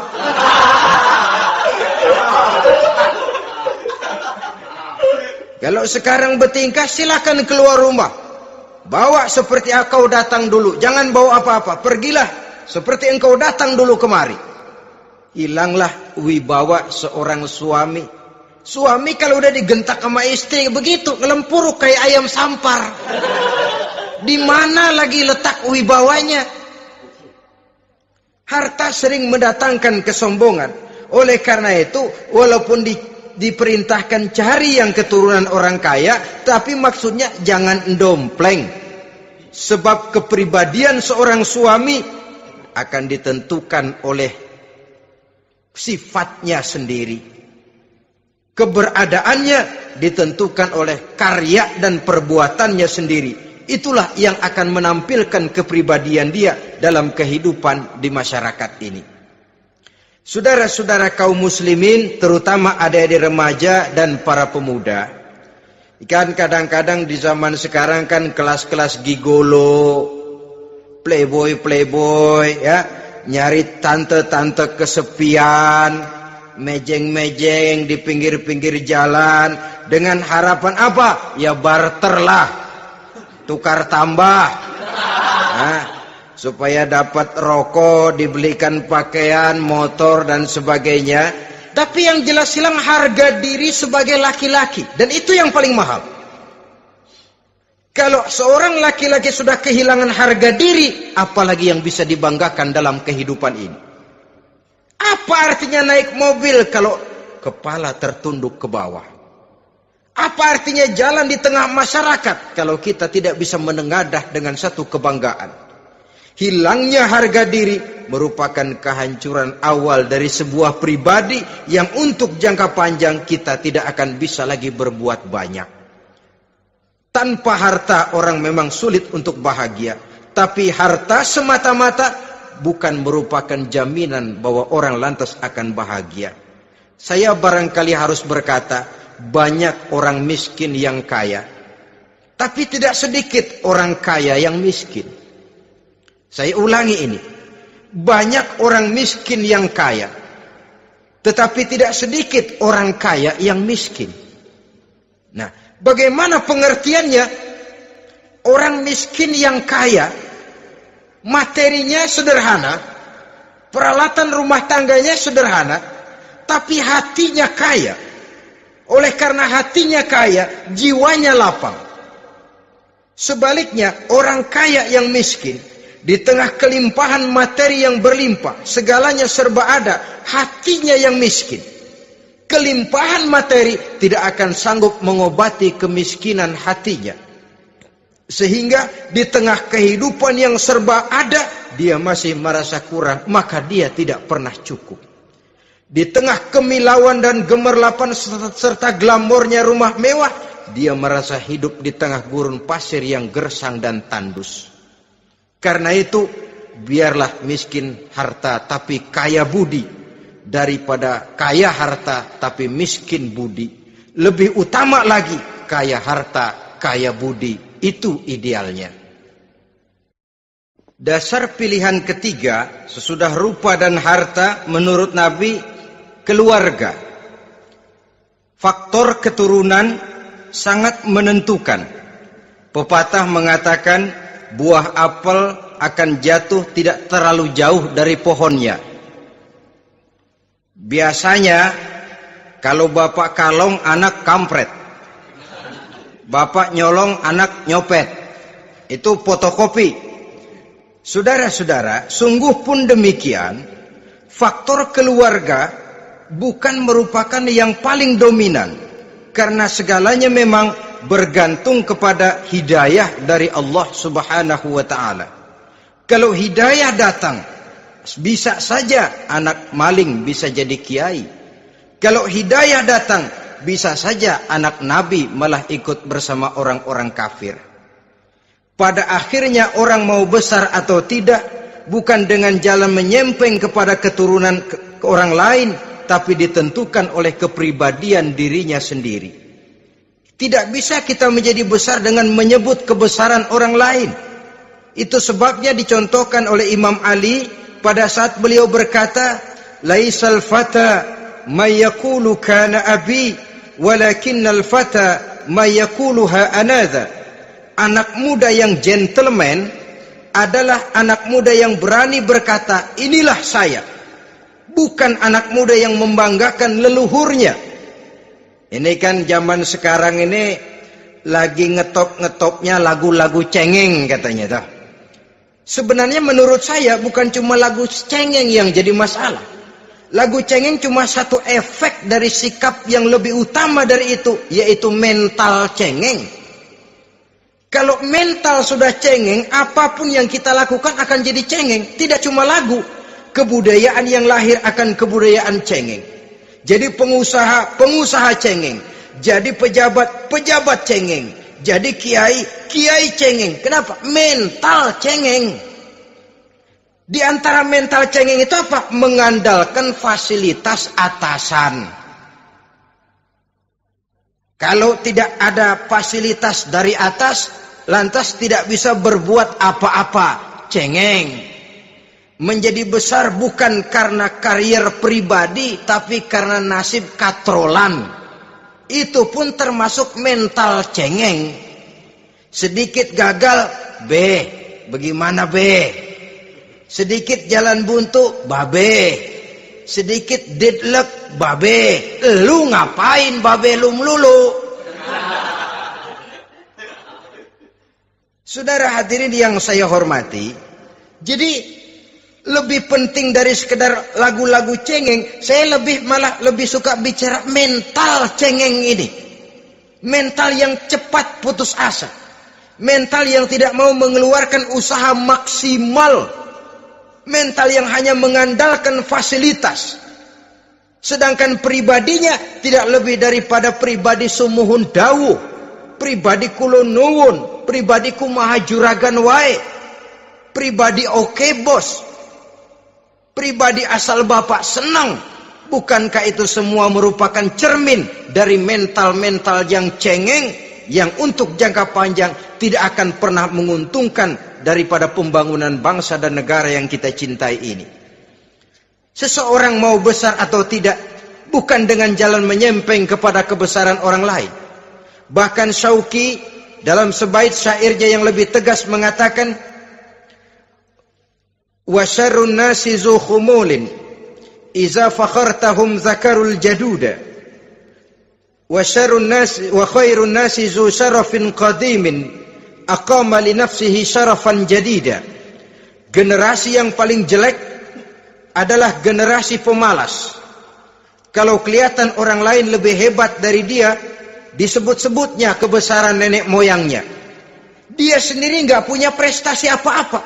Kerjanya cuma ngandeli kerjanya cuma menggelayuti fasilitas orang tuanya. Tanpa itu dia tidak akan punya nilai dan harga sama sekali. Ini generasi paling jelek. Kalau orang lain kelihatan lebih hebat, dia sebut nenek moyangnya. Lo sih belum apa-apa, lo baru kopral lo. Engkong gua no, komandan Hansip. Engkongnya yang disebutin. Dia sendiri tidak punya prestasi apa-apa. Jadi silahkan saja cari gadis dari keturunan keluarga yang baik-baik. Tapi jangan jadikan tendensi utama, jangan dengan niat untuk menyempeng kepada kebesarannya. Tapi paling tidak dengan niat agar mudah-mudahan dari benih yang baik ini akan lahir keturunan-keturunan yang baik pada akhirnya nanti. Itu yang kita harapkan. Bukan lalu dengan pertimbangan, mertua gue bos nih, kali aja begitu gue kawin dia mampus. Ini semua warisan kan jatuh kemari semua. Kalau itu niatnya sudah jelas salah. Kita mencari perempuan dengan keturunan-keturunan yang baik dengan berharap agar anak-anak kita nanti yang akan merupakan benih cucunya akan melahirkan kebaikan-kebaikan seperti leluhurnya dulu. Saudara, pilihan yang keempat kata Nabi, agama. Ini yang paling inti. Kenapa? Agama itu motivasinya moral. Di sini segalanya ditentukan. Rupa yang baik, harta yang banyak, keluarga yang luhur. Kalau sudah dilandasi oleh agama yang rapuh, bahkan tidak beragama sama sekali, ketiga hal di atas tadi hanya akan mendatangkan malapetaka. Sekarang kan kita tertipu oleh penampilan. Padahal penampilan belum tentu kenyataan. Di jalan-jalan kita akan lebih terpesona melihat gadis pakai miniskirt di atas lutut ketimbang kita melihat gadis-gadis yang pakai jilbab. Kalau sudah pakai jilbab keliwat, yang usil banyak banget, bau sorga nih. Bau sorga katanya. Tapi kalau sudah yang pakai miniskirt itu yang lewat, itu dari ujung ke ujung mata kagak mau kedip. Laler nemplok di mata kagak dirasain. Kita terpesona oleh penampilan zahir, padahal penampilan belum tentu memantulkan hal yang sebenarnya. Tapi memang itulah watak manusia. Watak manusia, saya katakan manusia tanpa kecuali. Tetapi bergantung kepada pemikiran jangka pendek atau jangka panjang. Kalau jangka panjang yang kita pikirkan, ya tentu kita tidak akan mudah terpesona oleh hal yang zahir. Sampai-sampai Quran sendiri mengatakan budak yang hitam legam tapi beriman itu lebih baik daripada orang-orang musyrik walaupun cantik, denok, lemot, geboy. Ada lagi nggak bahasa yang lebih dari itu? Cantik, denok, lemot, geboy, bahenol, nerkom. Tapi kafir masih lebih baik budak yang hitam legam sekalipun. Kalau dia beriman. Kenapa? Rumah tangga untuk jangka panjang. So itu Islam tidak membolehkan kawin campuran dengan lain agama. Walaupun ada ayat yang mengatakan boleh kawin dengan ahlul kitab. Tapi sebagian mufassir menjelaskan bolehnya kawin dengan ahlul kitab itu dalam kondisi darurat. Dalam kondisi normal tidak bisa. Kenapa? Kalau sudah berlainan agama, akan terjadi kerancuan rumah tangga untuk jangka panjang. Bagaimana membina dalam keharmonisan di rumah tangga? Bagaimana nasib anak-anak nanti? Kadang-kadang ada keluarga, kami sih keluarga modern.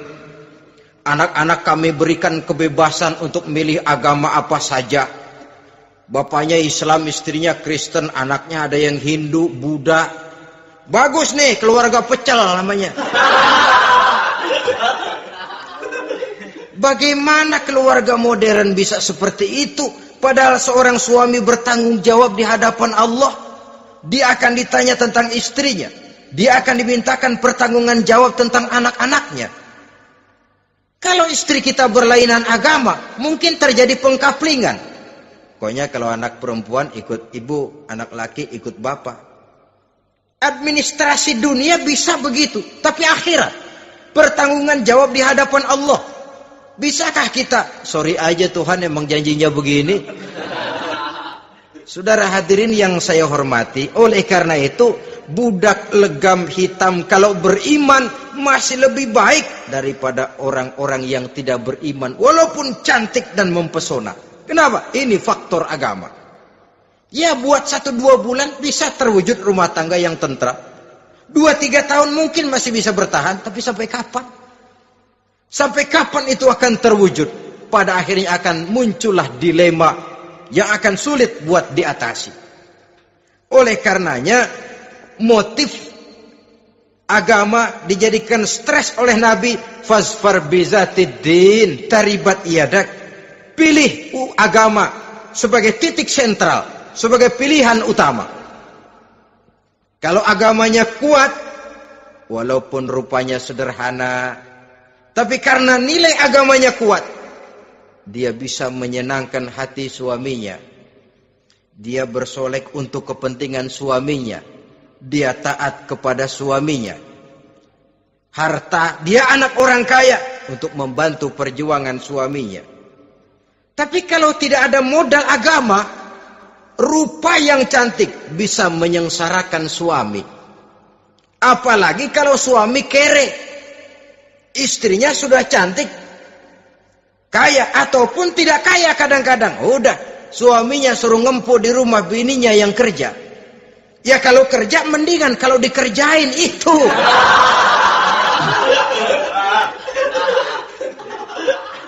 Itu yang repot. Saudara hadirin yang saya hormati, dan ini bukan 1-2 kasus. Alangkah malangnya kalau sudah terkena hal seperti itu. Akhirnya seperti pengaduan sahabat kepada Rasul tadi. Mau diceraiin, cinta saya udah medok bener Rasul. Enggak diceraiin, hati saya ngebet, pegel. Si malakama akhirnya. Jadi oleh karenanya agama. Kalau dia cantik, walaupun miskin, agamanya kuat. Dia bisa memelihara kehormatan diri. Dia kaya, agamanya kuat, hartanya disalurkan di jalan Allah. Karena itu, agama jadikan pilihan utama. Dan ukuran agama itu bukan cuma jilbab loh. Ya kadang-kadang ada juga yang jilbabnya nggak pernah lepas, tapi kadang-kadang akhlaknya lebih binal dari yang kribo. Ada cuma sekedar kamuflase saja, itu pun penampilan. Sekedar penampilan saja. Cuma dari segi aurat ya memang lebih baik dan lebih utama. Dan saya kira lebih mengundang penasaran toh. Duren kalau udah dibuka kan kelihatan isinya. Emang udah begitu. Udah. Tapi kalau masih rapat, itu yang rasanya kita pengen buka. Timbul tantangan. Gue pengen tahu isinya. Rasanya juga begitu. Sama saja dengan baju. Kalau dibungkus rapat di plastik, ditaruh di etalase, adanya di toko mau serba ada. Tahu kita barang mahal nih. Biar punya duit, kita mau nawar ragu-ragu, takut nggak cukup. Tapi kalau barang sudah dibuka di jalanan, diobral di pinggir jalan, murahan, 1.003 masih dicampur odol. Yang begitu sih biar nggak punya duit, kita berani banget tanya, nawar, megang lagi nyemek. Berat duit nih bang. Kenapa? Barang sudah terbuka. Jadi saudara-saudara, syukur kalau keempat-empatnya ini jodoh terkumpul dalam jodoh yang saudara cari. Sudah rupanya cantik, kaya, keturunan orang baik-baik, agamanya kuat. Nah, surga dunia tuh. Yang begitu cari. Kalau ada yang begitu, saya juga mau nambahin satu lagi.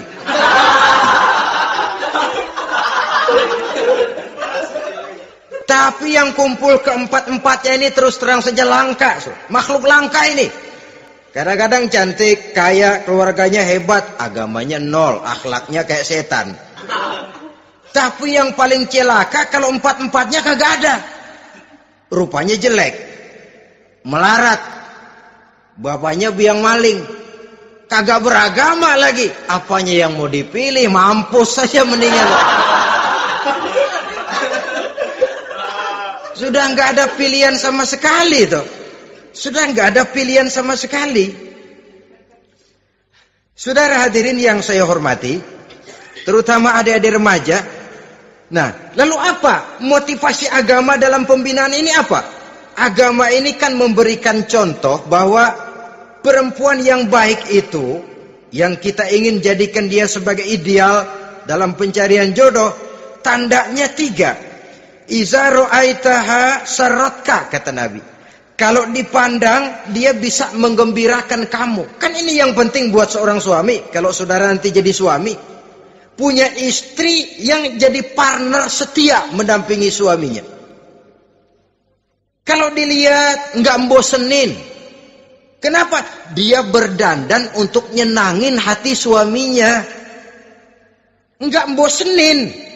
Kan kadang-kadang ada bini kalau kita pulang, demek aja fotonya.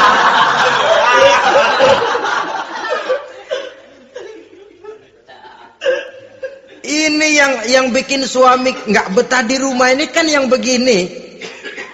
Adapun perempuan yang beragama, apabila dipandang oleh suaminya, dia pandai menyenangkan hati suaminya.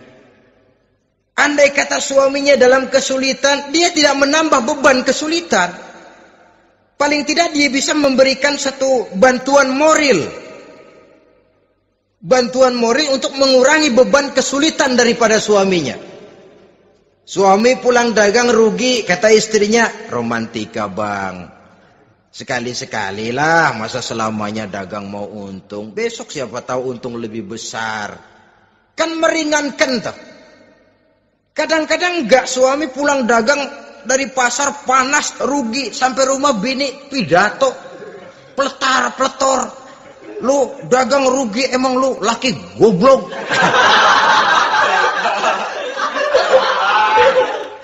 Sudahlah di pasar rugi, di rumah digoblok-goblokin. Ini nanti kena penyakit broken home yang begini ini. Padahal kesuksesan di kantor, kesuksesan di pasar, kesuksesan di medan tugas selalu dimulai dari kesuksesan dan ketenangan dari rumah tangga. Dia berhias untuk kepentingan suaminya, tidak terlalu berlebihan, Dan suaminya pun pandai menghargai istrinya dengan kata-kata yang menimbulkan gairah dan semangat. Melihat istrinya bersorak, kamu makin cantik saja. Jangan juga kadang-kadang suami ketus. Ngelihat daksu pulang kantor, lihat suaminya, istrinya dandan rapi. Tumben lu mau bekasin apa? Mau bekasin katanya. Artinya apa ini? Pandai mengembirakan, bisa tenggang rasa, bisa berbagi rasa.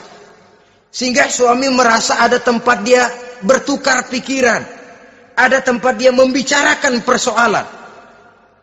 Dialog dalam kehidupan berumah tangga itu sangat diperlukan.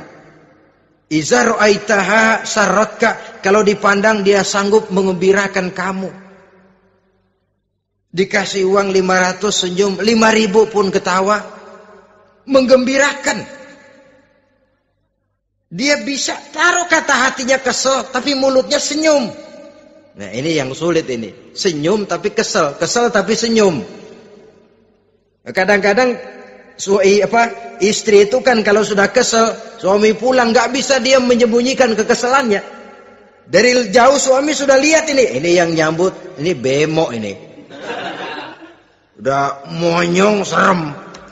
Saudara hadirin yang saya hormati, yang kedua, bila diperintah dia taat. Ini pengaruh agama. Sehingga Nabi mengatakan, "Lau amartu li ahadin ayyasjuda ila ghairiha, la amartul mar'ata litasjuda ila zawjiha likibari haqqihi 'alaiha." Andai kata saja boleh aku memerintahkan manusia untuk sujud kepada sesama manusia, pastilah aku perintahkan perempuan untuk sujud kepada suaminya. Kenapa? Karena besar hak suaminya kepada dirinya. Untung sujud kepada manusia tidak boleh. Andai kata boleh, perempuan disuruh sujud sama suaminya. Ini tidak perlu sampai sujud, cium tangan saja minta ridho suami. Kadang-kadang perempuan sekarang berat. Paling banter setahun sekali lebaran doang. Laki pulang sembahyang tubruk, cium tangan minta ridho, nangis segala macam. 3 hari habis lebaran beras habis, monyong aja lagi.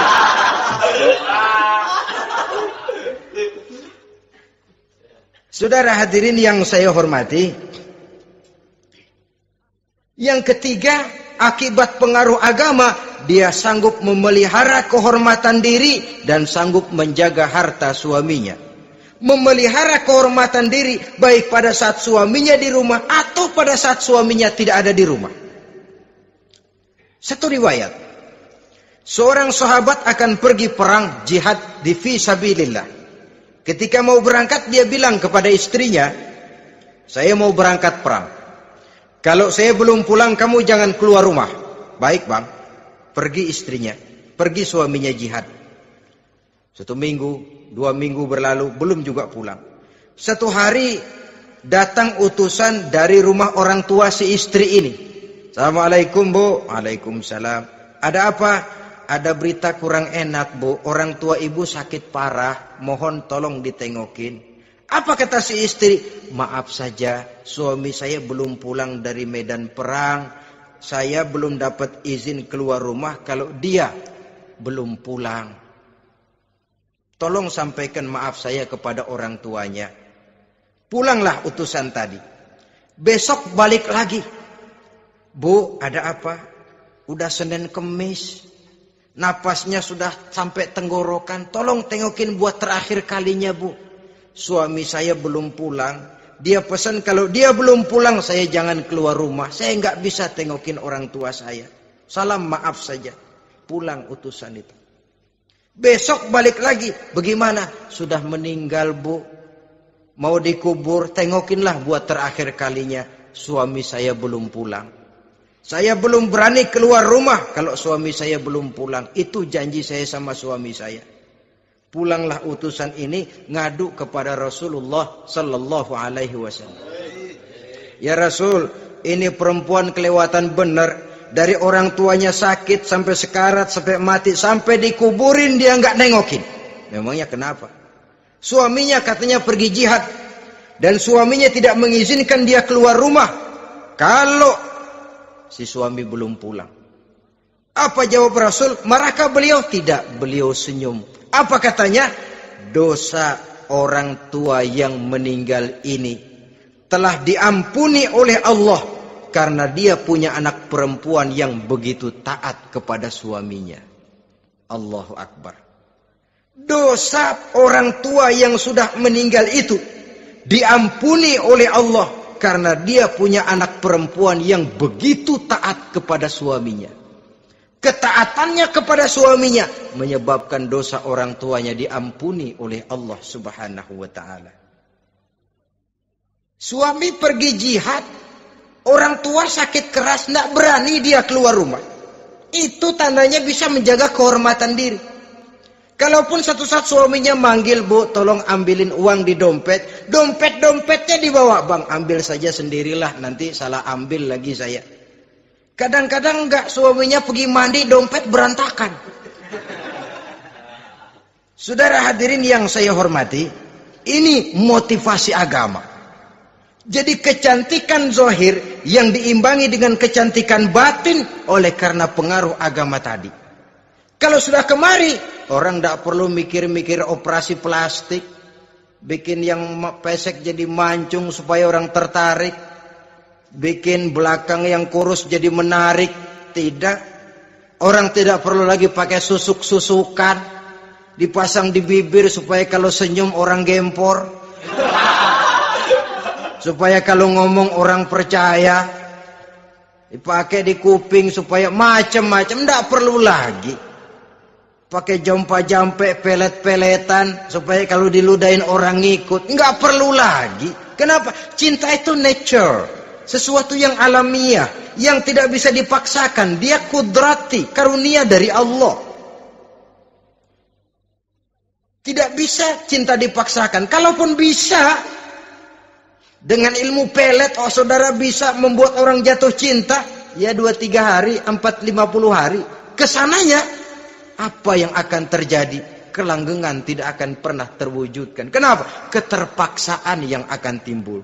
Dalam kondisi semacam itu, rumah tangga tidak akan mengalami ketenangan dan ketentraman.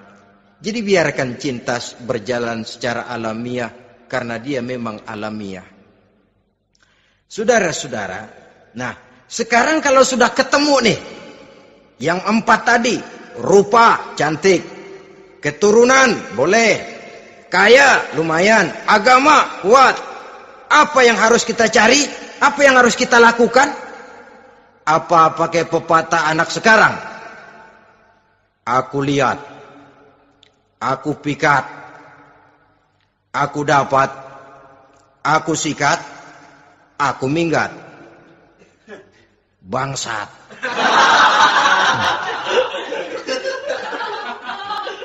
Itu kan ada moto cinta kilat begitu tuh. Cinta kilat katanya. Aku lihat, aku pikat, aku dapat, aku sikat, aku minggat. Bangsat. Atau kita harus hanyut dalam arus free love, free sex, samenleven, eksperimen dulu? Tidak. Islam mengajurkan, kalau memang seret, ini rasanya ini nih, mantap gue nih. Apa yang diajarkan oleh Islam selanjutnya? Meminang, saudara-saudara. Meminang adalah langkah awal untuk mengikat tali pernikahan. Diizinkan meminang, dan di dalam meminang pun diizinkan untuk melihat. Cuma kalau boleh, ya syaratnya itu waktu melihat itu jangan sampai ketahuan si perempuan yang akan kita pinang itu. Untuk apa kita meminang? Pertama, untuk yakin bahwa perempuan yang kita inginkan ini sudah kumpul syaratnya itu, tidak ada cacatnya. Yang kedua, untuk memperkuat tekad hidup berumah tangga, diperlukan meminang. Adapun adat itu berbeda, tapi bahwa konsep meminang itu dalam Islam ada, itu jelas. Ya kalau mesti bawa pisang raja, pakai roti buaya, pakai martabak segede ban mobil truk segala macam, itu adat saja. ya. Tapi yang real meminang itu ada dalam Islam. Nah, bagaimana adab meminang? Setelah kita tahu anak ini cantiknya ya, keturunan baik, ya kekayaannya lumayan, agamanya kuat, pinanglah dia. Caranya boleh lihat langsung. Lihat langsung kalau bisa tanpa setahu si perempuan. Dan batas yang boleh dilihat itu muka dan tangan. Itu saja. Jadi jangan gerusak. Minta permisi Pak, saya mau ngelihat anak bapak seutuhnya. Soalnya buat saya ini nanti. Apanya aja dibedolin. Jangan. Kira-kira yang boleh itu muka sama tangan. Andai kata kita risih. Sebab nanti kalau nggak jadi akan jadi timbul rasa malu dan si perempuan juga kasihan. Boleh mengutus perempuan yang kita percaya. Coba kau ke sana, lihat kondisinya yang sebenarnya bagaimana. Kalau ngelihat dari jauh sih utuh, siapa tahu nanti tangannya kurang sebelah. Coba lihat sana. Saudara-saudara, kemudian boleh juga ditanyakan kepada orang tuanya. Dan dalam hal ini orang tua si gadis tidak boleh menyembunyikan aib atau cacat yang dimiliki oleh anaknya. Dia harus menceritakan apa adanya. Sampai pun kekurangan anaknya yang paling kecil sekalipun. Sebab apa? Jangan sampai istilah pepatah beli kucing dalam karung. Kedengeran suaranya doang meong-meong, begitu dibuka tuh kucing gempor sebelah kakinya nggak ada.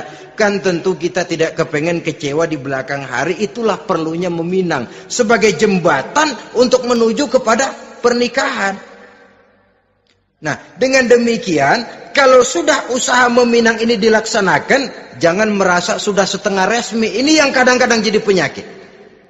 Malah sesudah meminang, harus masing-masing lebih menjaga diri, menjaga kehormatan, menjaga pergaulan. Kenapa? Agar saat memasuki jenjang pernikahan nanti, merupakan jenjang yang sangat ditunggu-tunggu. Ada rasa keinginan tahu. Kalau tidak, ya udah biasa, nggak giroh lagi ngadepin perkawinan. Kenapa? Kemarin-kemarin gue udah cobain. Hilang gairah lagi. Sebab itu kalau sudah meminang, jangan merasa sudah setengah halal. Udah minang ini Kadang-kadang orang tua juga konyol. Sudah dipinang, diumbar. Lu mau kemana keda lu udah pinang? Padahal meminang itu cuma langkah awal. Sedangkan selanjutnya harus lebih berusaha menjaga kehormatan diri sampai pada saat nanti pelaksanaan pernikahan.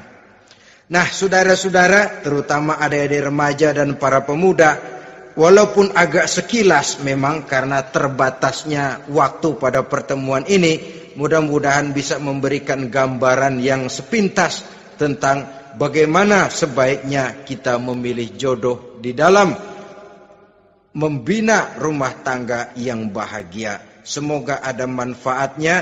Terima kasih atas segala perhatian. Mohon maaf atas segala kekurangan. Usikum wa nafsi bitaqwallah. Wassalamualaikum warahmatullahi wabarakatuh.